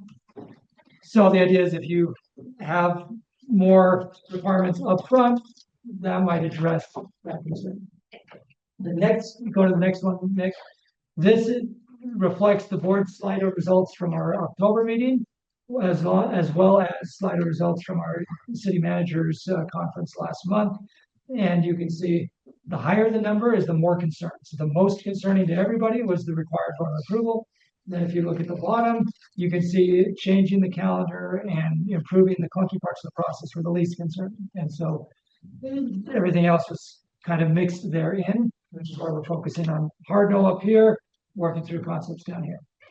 Carson, will you open up the Slido questions? What we're going to ask you right now is there's this two hearing concept, or two budget, excuse me, inadvertently verted. Two budget concept, spring hearing concept. We'd just like to know, based on what's in front of you here, are you more comfortable with one over the other? Can you live with some combo of the two? Or is it a hard no to either? And then the next question is going to be open-ended. So you can add additional thoughts. Again, we're meeting with our internal group of finance directors Wednesday morning, and then we'll be meeting with legislators later on Wednesday as well. Yeah. Roger, go ahead. For clarification, so much of this turns on terminology. I don't think the discussion, you're going to vote on two budgets. Right. You're going to compare two budgets, and you're going to vote on one budget. Right. And just as the same as the truth is that it's still going to be held in August, and the notice is still going to go there. It is what you do in preparation. And thank you, Roger. And in your board packet, in the unanswered question section, that's one of the unanswered questions on the two budget concept is, can you focus on scenarios? So rather than preparing every line item of two different budgets, you're required to demonstrate two budget scenarios. And just to be clear, our internal group of finance directors basically said they can live with that approach as long as it wasn't two full budgets that had to be adopted. So you prepare the concepts, but not adopt two budgets. Likewise, in the spring hearing piece, you still would have the August hearing, and then you'd have that additional hearing in the spring. The technical group has been open to that as well, saying like, we already know by a certain date that we're moving forward with truth and taxation, and recognizing the concern that the residents have of by the time it gets to August, it feels like the decision's been made. So again, we're looking for your initial feedback here, and then in a moment we will open it to more open-ended, and then questions or thoughts about where things are at right now in the property tax space. Just a point of fact, when the mayor presents her recommended budget, she's basically doing that spring hearing. I mean, it's not truth and taxation, but the mayor is. It is in your city. Okay. Yeah. That's what that was my next question. Is that in all cities, or that just in the strong mayor format? Okay. So one of our unanswered questions in the memo is how would this work in different forms of government? Yeah, and I saw that question. We have several of your form of government finance people in our group. Yeah. Because we want to make sure we have a good cross section to work that out. Because it's like it's a little bit semantics. But it's the tentative budget, the approved budget. Right. Yeah. Just the two budgets. You get that right? Yeah, and then work with what we already are doing. We kind of do that already because again, that goes back to your questions: how does it work at the government? We are basically already doing it. This is recommended, and then we. I think a clarification maybe. This idea would require you not to have a tentative. Obviously, that wouldn't go with a tentative, but it would require you to have kind of a choose your own adventure. If we approve it, here's the budget. If we don't approve it, here's the budget. And so I have to have two that I'm presenting and we're talking about, right? Two distinct. And one of the things that's been a big discussion point on this is, I mean, what is the level of detail required? So when Cam said, kind of scenario based versus a line item base, that's one of the things that we push back on. We've got a line item, two budgets, A and B, and say option A, we're going to get really granular and say we're buying 7 reflective vests for this department. Option B, we're buying 20 reflective vests for them. That's kind of wild and insane and hard to wrap our brain around. But if it's some higher level scenarios, then that starts looking less daunting and probably closer to what most of you have right now. Yeah, because we're in between both. If you were to say you got option A or option B, we're never that firm. We're in the middle there. Your process looks a lot more like, say, the legislative process. The governor presents the budget. Yeah, the Senate exactly. will take it from here. But for other cities in different forms of government, because you're having a staff develop one, it's a little bit different. Yeah, yeah. I only see 7 votes so far, so if you please fill this Oh, out. sorry, I'm still talking through. So Yep. One of the things I have, as I've talked about this in some of these meetings, Cam's talked about it, the second budget or the 2 budget option causes me some heartburn for my elected body because it feels like it presents to the residents, if we don't pass this, if you refer it, et cetera, then we won't do these things. And I don't think that's true because my council might say, okay, that property tax, we didn't raise property taxes like you said, or we're gonna raise it less. But this is still a priority for us, so we're gonna adjust different things. And I really get comfortable with some kind of a process that maybe feels like it's meant to tie the hands of you elected officials that this is what we're gonna end up doing, because I don't think that's an appropriate position to take or handcuff to put on us as we do what we do. So the nuances of the 2 budgets are really worrisome to me. I'm very comfortable with a very detailed expression of this is why we're doing it, right? Here are the reasons why we're proposing to raise taxes. That doesn't bother me in the least. I think that kind of transparency and sunlight is excellent. And that's back to the elected officials' position. It says, okay, this is the recommended budget, 10% increase in property tax. And elected officials go, oh, we can't do that. So we need to cut that so that the property tax is 5% or 0% or whatever, and we make that vote. The mayor vetoes it and then we pass it or whatever, that happens. Right. I also have some We haven't done that yet, but I have some concerns. I think this is a basic human nature thing on this one, so hear me out. I think in any process that is made painful on purpose, it is human nature to try and figure out how to make it unpainful. And so, there's already somewhat of a tendency within a general fund budget to, pick the things that you're going to direct this property tax increase to, the things that are that are harder for the public to get up in arms about. And if you go through the 2 budget scenario, is it that the second budget is always about fire trucks and police cars and bulletproof vests and dispatch response time and never about really, really important but harder to see things like water pipe and or maintenance. Yeah. Good maintenance. And so the truth and taxation process, because of human nature, has had a reaction, and it may not have been always the reaction that you intended about thoughtful, slow and steady budget building. It might have led us to some wild swings. And if we go through this exercise, a 2 budget exercise in particular, that it just because of human nature lead us to something that is not what they're aiming for, which is more time for the public to think about it, more explanation in advance of final votes. So, and would you end up in the position where you don't do that deferred maintenance, and then 3 years down the road, you're like, holy cow, we're in a really tough position here. Now we need to focus on that swing of your needs and cost changes. Yeah, I think that's definitely Well, I don't know how to get this messaging back, but I've listened to the Salt Lake County area. Wow, it rang true in a lot of ways. I don't know how we push back to our legislators.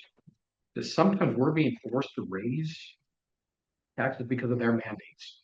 How many of their mandates are creating added staff time, and so now we're in this vicious circle, this cycle with them that we're being asked to do stuff. So we've got to add staff. We got to go back to the public. The school district's in the same boat. I mean, they're being attacked to get how much school safety bills. A lot of them they're just trying to keep up with.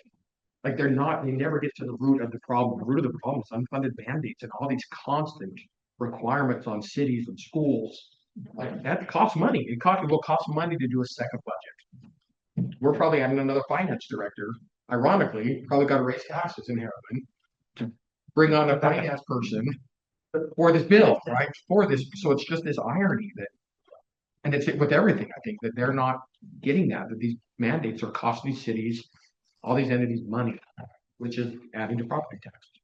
Good point. Well, it's not just a defendant, Mayor Palmer, but also, I think this goes contrary to the funky. This actually makes it way more funky. Yes. Just, and where there's already so much conflict getting to Kate's point, this is just gonna create more conflict over it. And I don't know about you guys, but the hearings I've been through aren't really the silver bullet to any conflicts. They're actually worse. It's such a terrible venue for having real conversation. Yeah. That it actually infuriates more people that show up. In my experience. Yeah, we definitely have designed a system so people don't have a lot of budget sophistication, don't understand where how city funds are used or spent. When they're asking questions in a public comment forum that is not intended for us to be able to answer back, it is intended to be stand here and take the punches, take the pitchfork. And I have also been watching my county, Davis County did decide to do some town halls in advance of their hearing. I'm not sure if it helped or didn't help because I still ended up with a packed room of very angry people. But it would be interesting to have a time machine and not have them do that, see if it was bigger. I don't know. But it just strikes me as a classic example. What is the legislature in this month trying to accomplish? And I don't think they accomplished it, but they made everything worse. So in answering the question, I felt like I could do both. I could accommodate both. It's going to be a little bit of pain, but it can be done. But what did we get out of it? And so it lands to me like it's not worth a lot of political capital, but it's really not breaking a ton, but it's definitely not fixing anything. And I mean, and that's really the interesting question on the political capital, because one from Representative Peterson's goal is, well, two goals. One is to deal with this concern about the fact that we get to August and people feel like it's baked. There's not really good commentary happening or anything. On the other hand, until you find out how it's actually going to impact your own property and you get that notice, you also just don't care that much. I mean, I don't think the citizens care that much where the money flows inside the city. They know how much it hits them, and that's when their hackles get up. So that's one thing she's trying to figure out. How do we figure out a way to get meaningful input before then? And there may not be a good way because until you get that valuation notice, you just maybe don't care as a citizen that much. On the other side, Rod, the other thing I think is when you talk about the political capital is there are a lot of other proposals out there. So now we get into that, what is the least bad option here? That will relieve some pressure at the Capitol, but not put us in an even worse spot. And so we're not quite to the what is the least bad option we have to take, but that is part of what these are is, do we love them? No. Are they better than some of the other ones? Maybe. So let's go Roger, and then real quick, very interesting results on the screen here that at least of the board members who are in the room and online, it's a strong preference of one over the other as opposed to both. I will tell you our small technical group thus far has been comfortable to a degree with either one. And the school districts much prefer the two budgets over the spring hearing. And so we are very much so. Very much so. And it's been an interesting few weeks here because we're sitting in these meetings with our fellow taxing entities, and the other taxing entities are saying it's a budget piece. We've brought forward that spring hearing piece, and we know that there's the preference in the body for those who don't want the caps or the voter approval. The preference in the body from that reasonable group is the two budgets approach. So just so we're all clear on where we're at. And so let's go. Okay, just Roger, we need to come together. All I was going to say is that I would submit most of you are doing something like this now. But the real issue is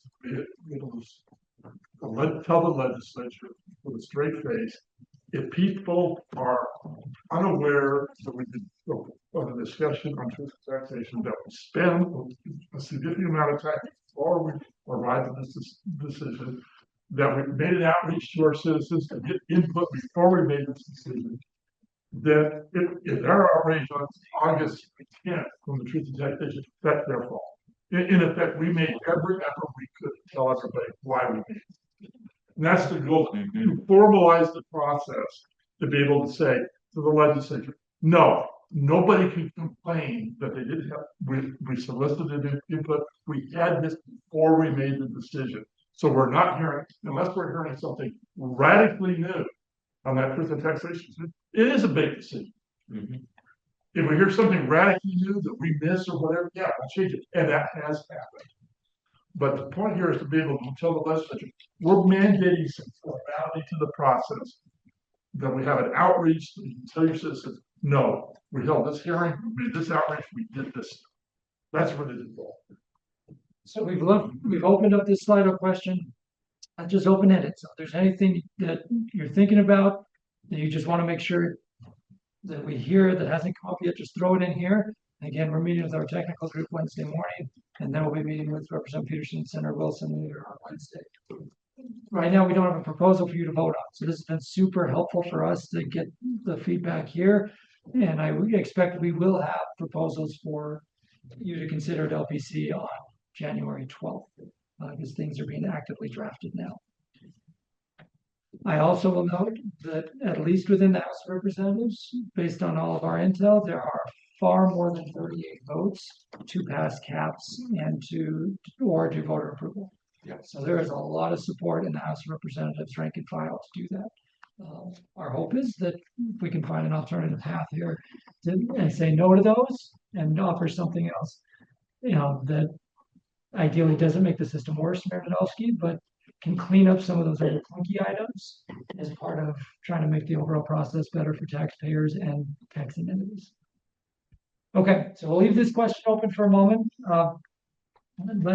Let's move on. Next item. So this gets to a couple items land use task force, and we've got, so they can still be answering those Slido questions. That's not a question, right? Okay, so Nick, if you can go back, we've got a few updates for you in the land use task force space. Mayor Nadolski, I want to thank you for. Are you skipping other revenues? Oh, nope, I didn't mean to. I was just in a hurry. Yeah, so Yeah, so right now we still don't have a proposal on gas tax. When I wrote the agenda, we did not have a tough proposal. Since we distributed the agenda, if you have a tough proposal, we're still going to, we'll be following up, following up soon on it. But we definitely will be ready to present that at LPC on January 12th.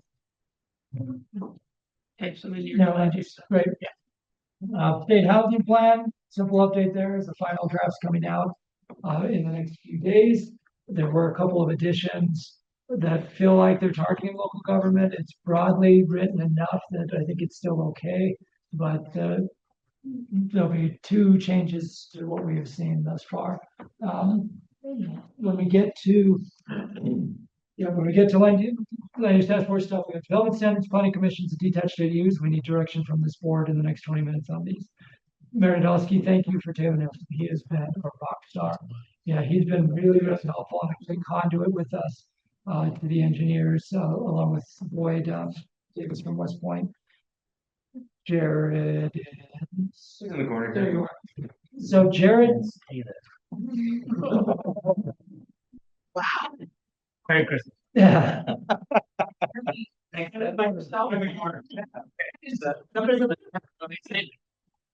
Jared prepared this portion of the menu, this portion of the memo around development standards, which is really about public infrastructure and public improvement standards.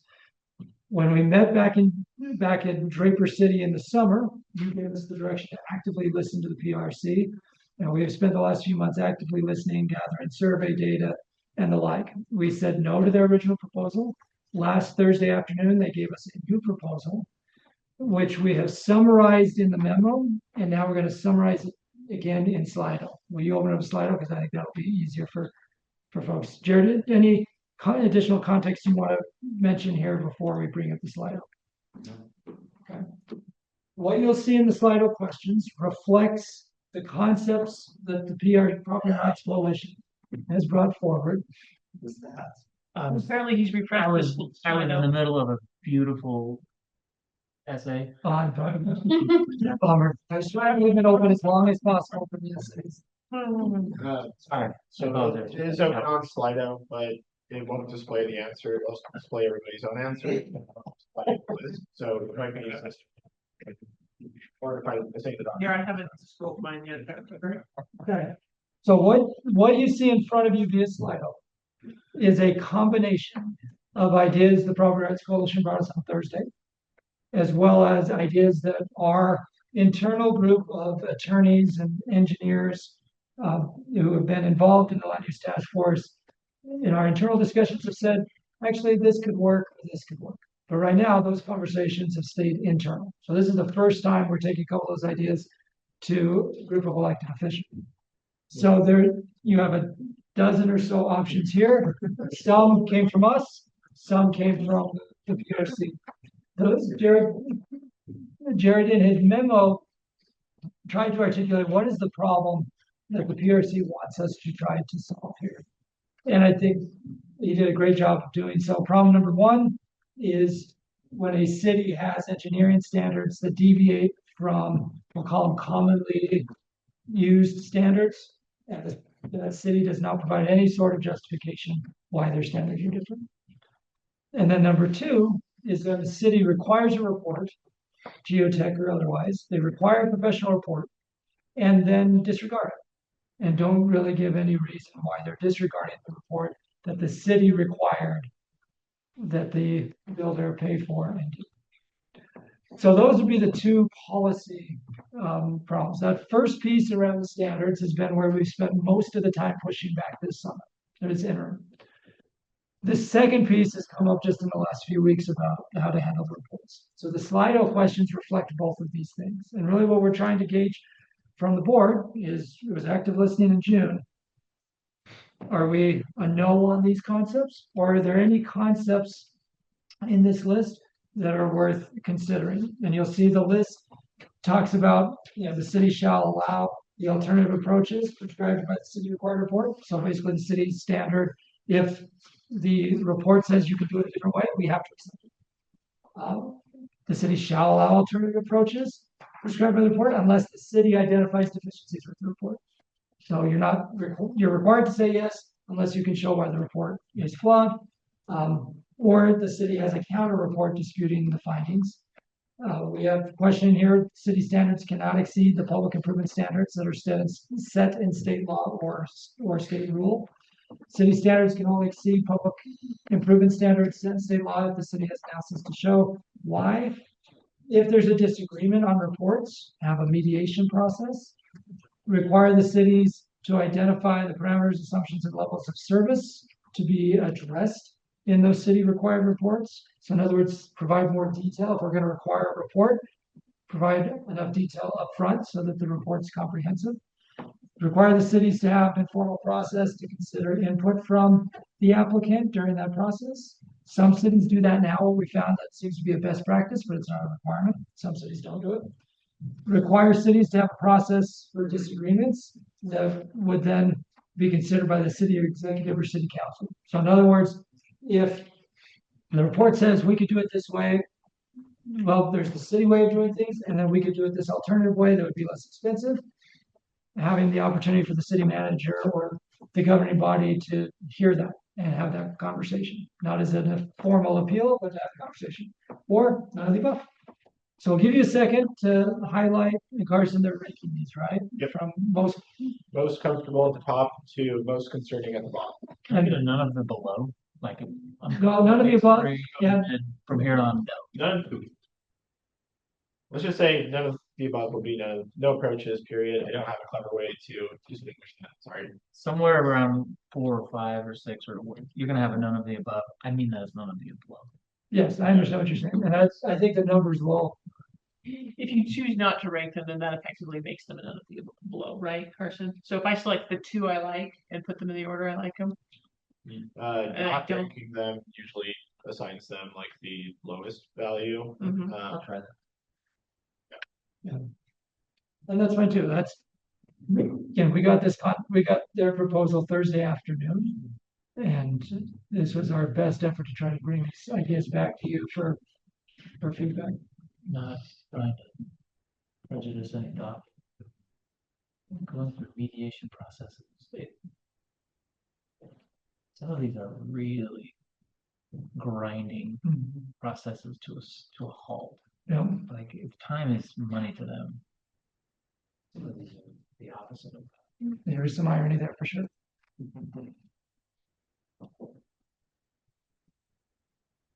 We I had, think there will always be improvement standards set in state law or in rule. I mean, this is there are a lot that this is the don't no more stringent That's right. idea, and sometimes I can be comfortable with that. But what What about their silence, right? Yeah, There what are a lot about of- silence? Yep, there's a lot of censors, and that's why they wanted to fill those in into state law, and we've said no. So if you were to select that one, but there's something silent in state law, then what happens? Then the silence defers to local. But if it already exists, right now it's unclear whether that's a ceiling or a floor. Yeah, in some cases. And for example, right now, there's a drinking water rule on what size you have to have if it's not hooked up to, or if it's hooked up to a fire hydrant. And, there's a mechanism in state rule for cities to vary from that if they have some study or evidence, and not very many cities that do. I think everybody just follows that system. There's some on the development community who would like to see that rate or that lowered overall, but yeah, there's not very many of these standards that are set in state law. Maybe only 2 or 3.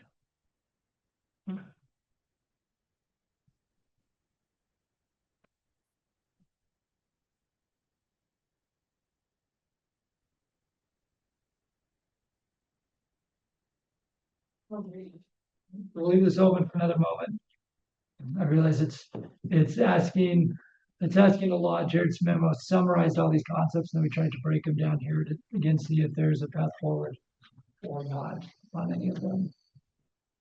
And our internal group, which again is primarily made up of attorneys and a few engineers, our internal group was comfortable saying we need to have some sort of acknowledgement when the city requires a report that you can't just disregard it out of sight, out of mind. There needs to be some sort of process there. So we're trying to figure out what does that look like. So Carson, can we pull up the results just to see what they look like thus far? Sure can.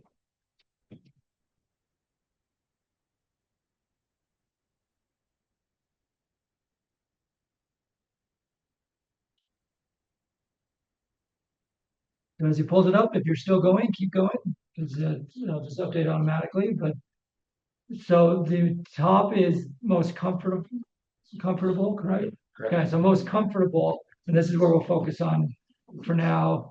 Okay, so the inputs into the requirements, making sure those are clearly identified. Number 2, informal process to consider. Number 3, process for disagreements, executive session. And then, so I'm going to stop there because actually, Seth, I think this gets to the point you're making a second ago, because you could say there's a pretty big drop between how 1, 2, and 3 are clustered and everything below 4. And this probably won't surprise anybody that 1, 2, and 3 were the ideas that came from our turnover. And everything below that came from the PRC proposal. So that's helpful. That's what we wanted to test. All right, do you want to jump us? Yeah, let's go to the next one. So the next one, Jared, is there anything else that you need? Is that it? As far as development standards? Yeah. No, I think that's helpful. I think that's very helpful, and we'll get that back to them and say, this is where we can go, and it's where we're not going. Yeah. Next other question, Carson. When you're in. Oh. Jared, get out of the corner, man. I think that I'm out of time now. Okay, next final question, also described to the memo. Actually, yeah, let's do this one first. So this was the other one that came out of the June meeting of different paths forward. In the memo, you'll see that we had our proposal that we brought to LPC back in the fall. We talked about it briefly in October. Based on feedback from the PRC and discussions with our advisory group, these were the 5 items that our advisory group said in some form or fashion they could live with these potential tweaks to our original proposal. And so what we want to know from this group, and you can see in the memo, it shows you the survey results from LPC and the advisory group. Are you comfortable with us exploring modifications to our original proposal that address these 5 things? So first, our proposal initially was just cities and towns that are MIHB cities, so more than 5,000. This would expand that to say if you're a city or town within a first or second class county, so Woodland Hills in Utah County, or a Marriott Slaterville in Weaver County. You're in a more urbanized county, therefore you're required to have a DED ordinance, but you have a longer runway for those communities to do it. The second piece is a sliding scale on parking. We spent a lot of time on this one with our advisory group. Our proposal initially said you could require no more than 2 spots. And the idea was, well, if it's a small detached ADU, and the discussion we had last week was 600 or 700 square feet, then the city can only require 1 spot. The idea being that smaller ADU ideally means less of a parking impact and may incentivize a smaller unit for the DADU. So that was mixed in our advisory group. All 5 of these had varying degrees of support of the advisory group. The third, prohibit them in front yards, but basically say they're allowed inside or rear yards subject to setbacks. Our language was more restrictive initially. And our language was more restrictive about the placement in yards. This would be more flexible, just say your setbacks are your setbacks, but they wouldn't be anything above and beyond your setbacks. The 4th piece is making design standards consistent. So state law regulates design standards you can have on primary residential units. So you apply those same design standards to detached ADUs. And that actually scored almost 100% support with the advisory group, as a heads up. And then the last one, require a process to allow constructive accessory structure to convert to a DADU subject to building code and setbacks. This came out of really spirited discussion in the advisory group. PRC was basically saying if it's a legal structure, can it just become a DADU by right in state law? Advisory group pushed back on that, but then said if there is accessory structure that's legal, let's make sure there's an expedited process for that type of structure to turn into a DADU. So those are the 5 concepts that came out of our advisory meeting, and we're just basically checking in with you as a board to see, are these worth considering on top of our original proposal? So Carson, go ahead and switch it over. Do you want me to show or do you want me to? Yep, show the results. Okay, so it's consistent with the advisory group on residential, consistent on the location on the lot. Okay, so what's the percentage on the last one? Nick or Karski's? Okay, so that one is still quite mixed. Interesting. Okay, that's helpful to know. Does somebody who was not comfortable with that one, kind of want to make the point of why you weren't comfortable with that one? I didn't select that one. I'll tell you it's because I thought if the city is that small, then I don't know that there's the pressure to do this. Their population isn't big enough that they're necessarily all the way built out. True. So you're thinking of this more of you need infill, so let's do that in a more built out for they've got room to grow.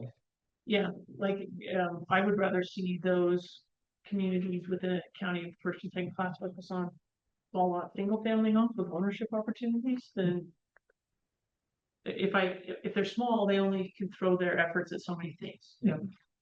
Is this the thing? Yep. And you don't want more Airbnbs, which is happening to a lot of them too. Right. Well, that's underwater right now. So the way I'm reading these results is the top 4 have enough interest at the board level that we will keep working on those top 4. And so I think you make a great point about prioritizing the responses for those small communities. And we did talk about edge communities Yep. need help doing all the things that's required of them.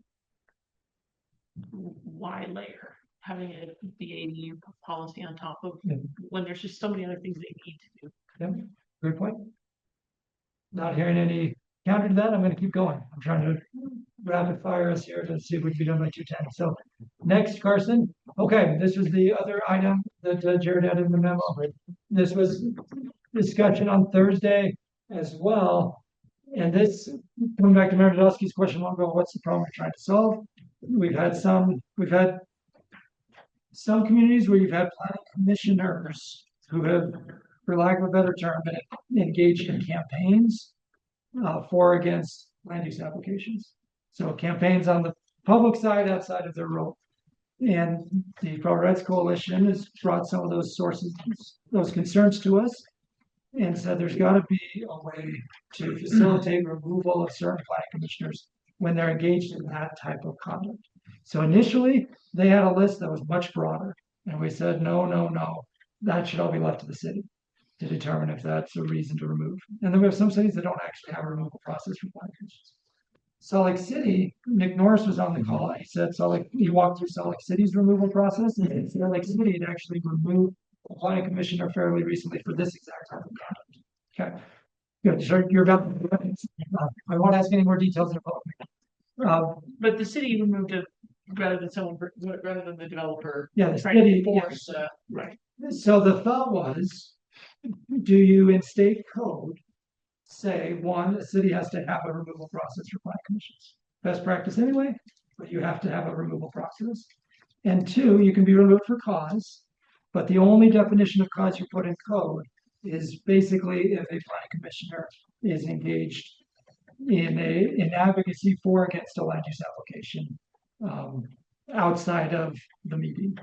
So this is a person who lives in this community and is serving as a volunteer, and we are putting a muzzle on them for that service? So the thought here is when you are acting in an administrative or quasi-judicial capacity, that there needs to be a perception of no bias, that you are, in the administrative case, you're applying law. And if you're acting as an appeal authority, then you're reviewing the appeal authority. So if in Cameron City, Planning Commissioner Cam is sitting in this meeting and then I'm out in the public trying to rally opposition to this piece, you're now eroding the public trust in the Planning Commission's ability to act administratively. So we would not define. It could also be true though, if it appears that we have selected people from the community who are not allowed to. But we've asked them to serve because they are part of the community. They bring their flavor from the community too. Yes, in fact, their original list was unacceptable to us because I think it crossed the line that you're describing. So what we said we were willing to bring back to the board was that you would have to be knowingly involved in advocating for or against a pending land use application in a manner that compromises the commission's quasi-judicial role or appearance of impartiality. So it's not that planning commissioner Cam gets approached at the grocery store and have a conversation. That's not for cause. But if you are knowingly involved in advocacy one way or the other, then that would hit that threshold of cause. Because in the planning commission, in their hearings or deliberations, that person can make those comments at that point. Sure. Because it's at a deliberation point. Outside of that, as you know, wearing your civilian hat, it's different.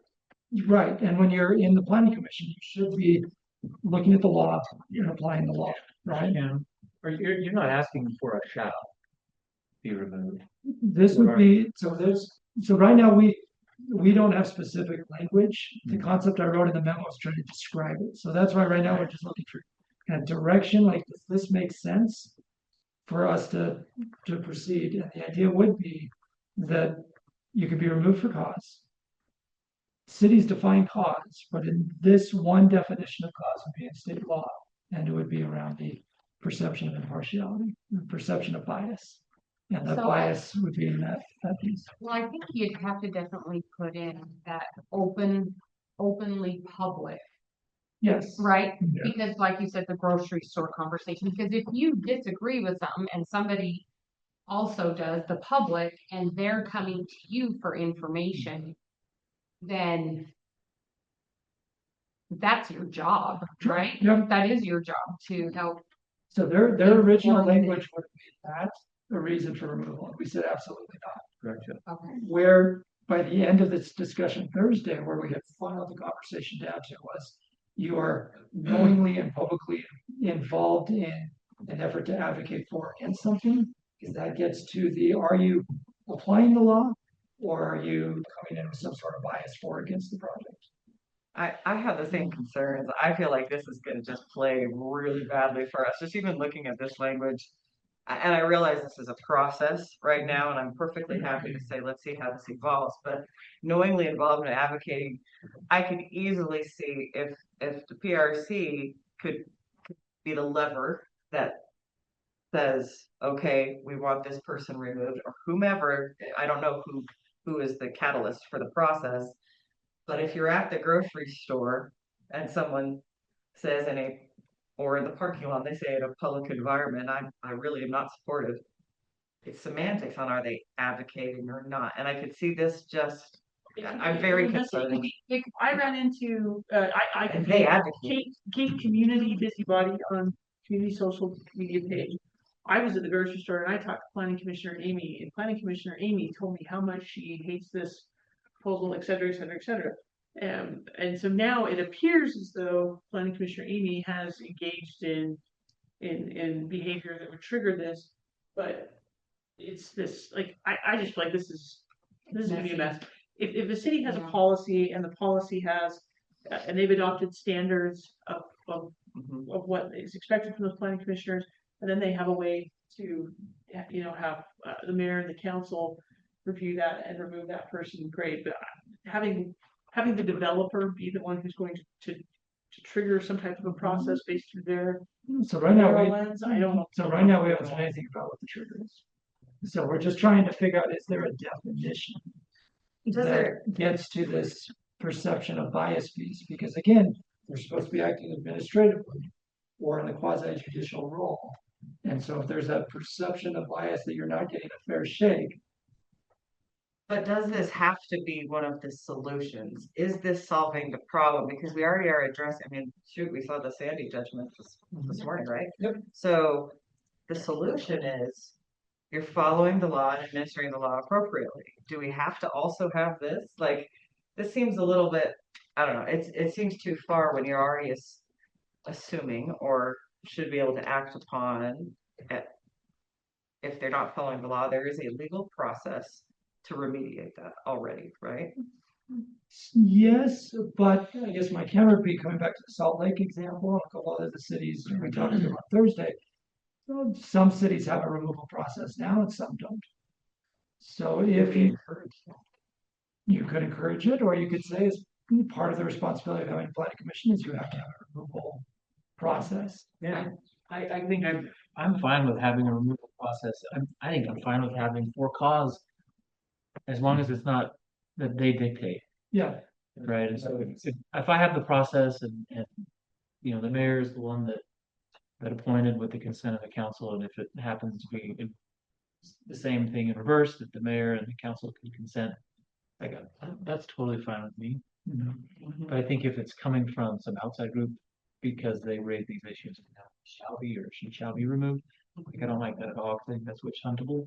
But if so, because you could also have a planning commissioner being educated by the staff and they don't want it, and the planning commissioner doesn't want it, so it might not just fall on them, But I guess my pushback there would be, if your zoning code allows, then it shouldn't matter if the planning commissioner wants it or not. And that's the distinction here between a planning commissioner and say a city council member, is the planning commissioner should just be a planner.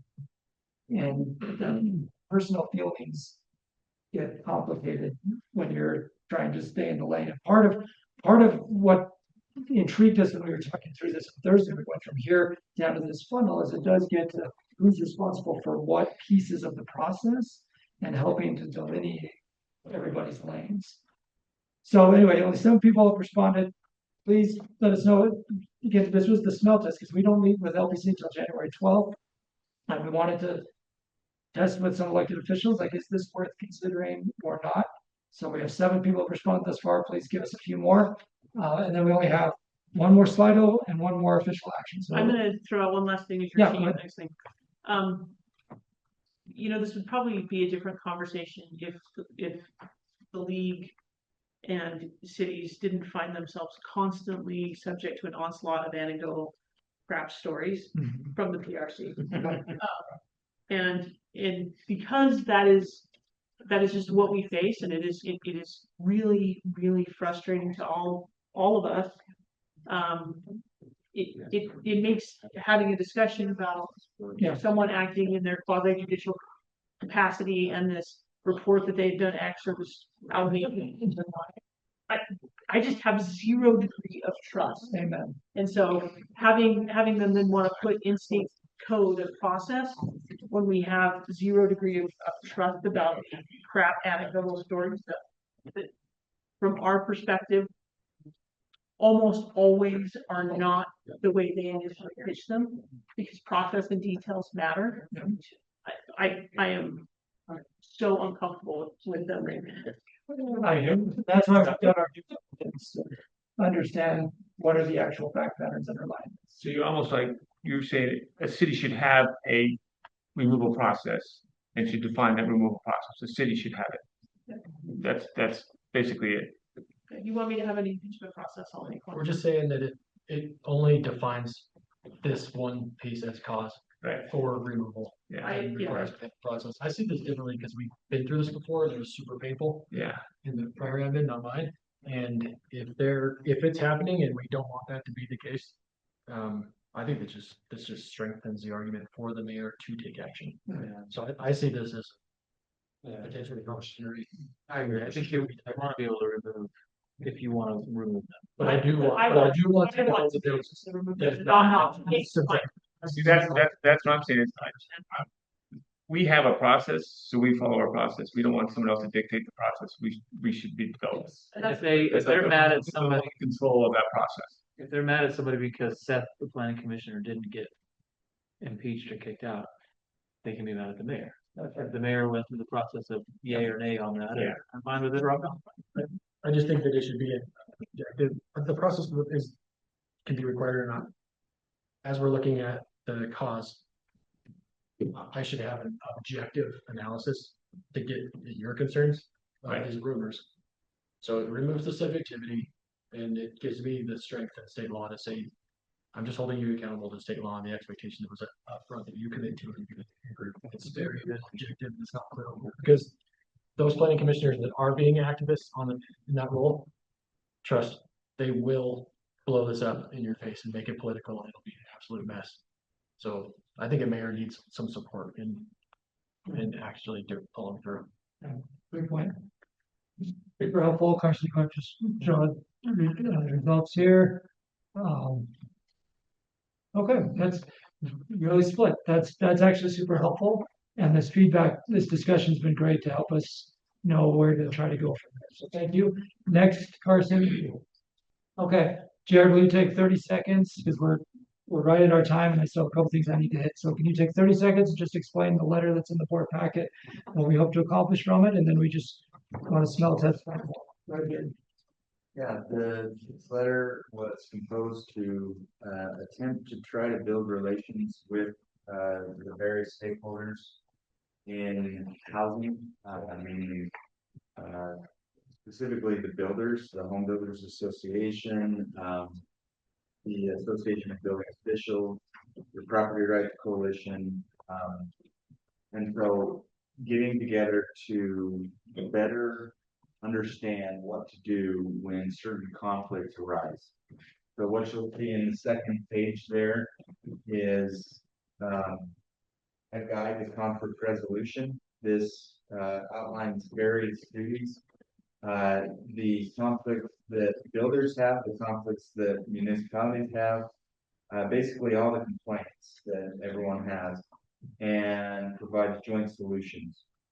So it's, as it says, it's a draft, and we've asked for feedback from the PRC and the Home Builders Association, and we're getting feedback. We want it to be a collaborative effort, and frankly, I think that one of the purposes behind this letter is to show the legislature that we are legitimately and genuinely want to build relations and solve Even though it may fall on deaf ears. So. So we have a Slido question. Is this a draft letter? We've circulated to the other stakeholders. Now we expect there'll be edits. So we're not asking you to vote on the final letter. But if the Slido question is, how do you feel about the conflict resolution letter approach as described? Because we'd like to be able to go back to the other stakeholders and say, yeah, our board, well, this is where our board's at. So please, this is your last Slido question. And then as you fill out this Slido question, if you have specific thoughts on the letter, you want to take it back to City Hall and have your team look at it, just send all those back to Jared. He's trying to gather all that feedback.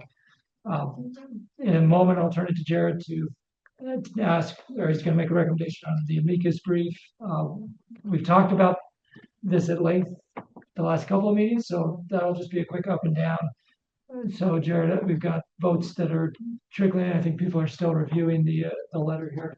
So we'll leave the Slido question open. Do you want to just make your recommendation? Well, actually, before you do amicus, because I want people to make sure they hear that. The other items that were on the agenda, told you the political capital to capital. Well, there will be a bill to fix the Armenta decision. Justin, you want to just take a 30-second update on water fee? Yeah, water fee. This one's going to be really quick. We have more to talk about. As we're talking to legislators over the next month or so, if you're talking to legislators, I just want to ask them one question. Are you aware of the study on water fees? And are you aware of what that will do to cost of living? That's it. Just drop that with them. Reasoning is, the study came out, and I guarantee most of them have not seen it at this point, and most of them are thinking about it, but their caucus is very concerned about cost of living. So just drop those little tidbits with them again. Have you seen the study on water fees? And two, do you know what that will do to cost of living? The study's in response to, was it? HB 280. Yep. So just drop those little pieces to them and let's plant some seeds. And then a bill will come at some point, and then we will address that bill as soon as we have. On homelessness, Molly, can you do 30 seconds on the governor's budget?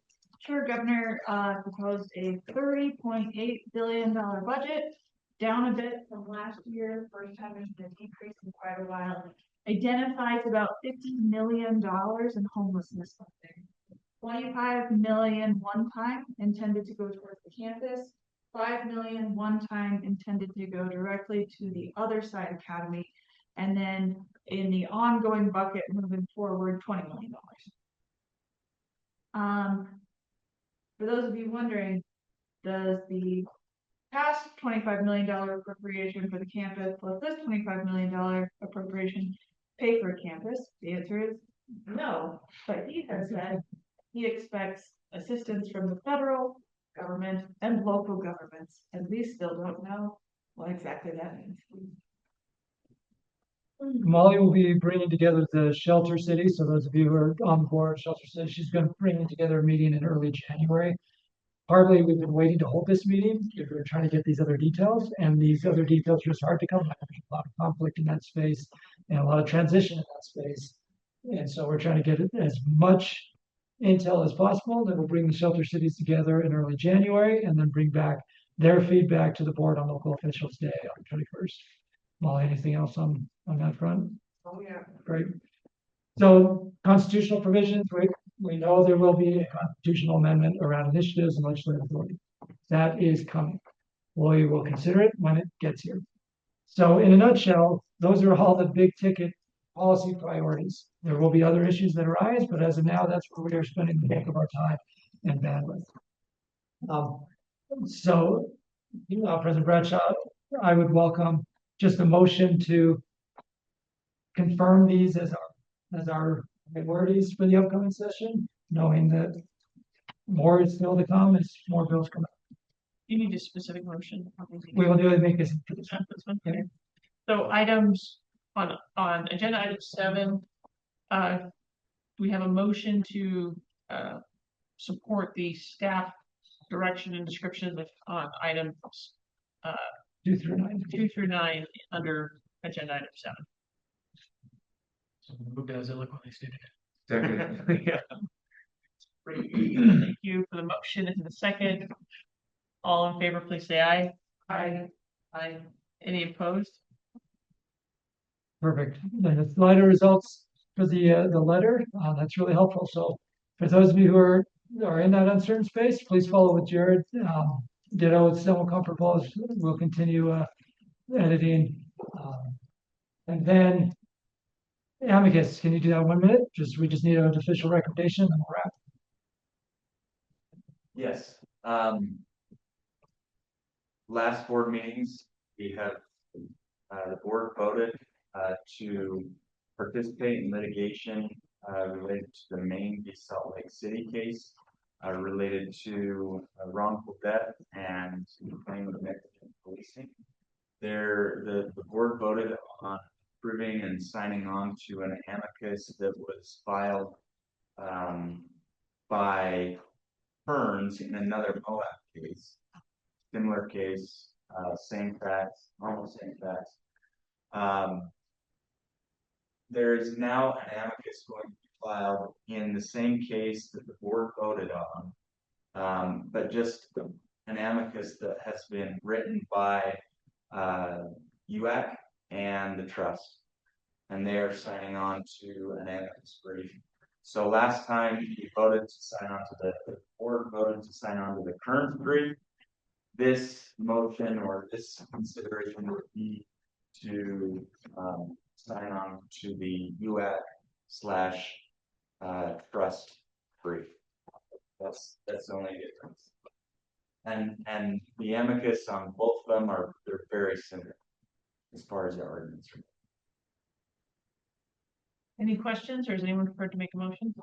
Is that customary? Do you sign on to multiples when they're similar? Yeah.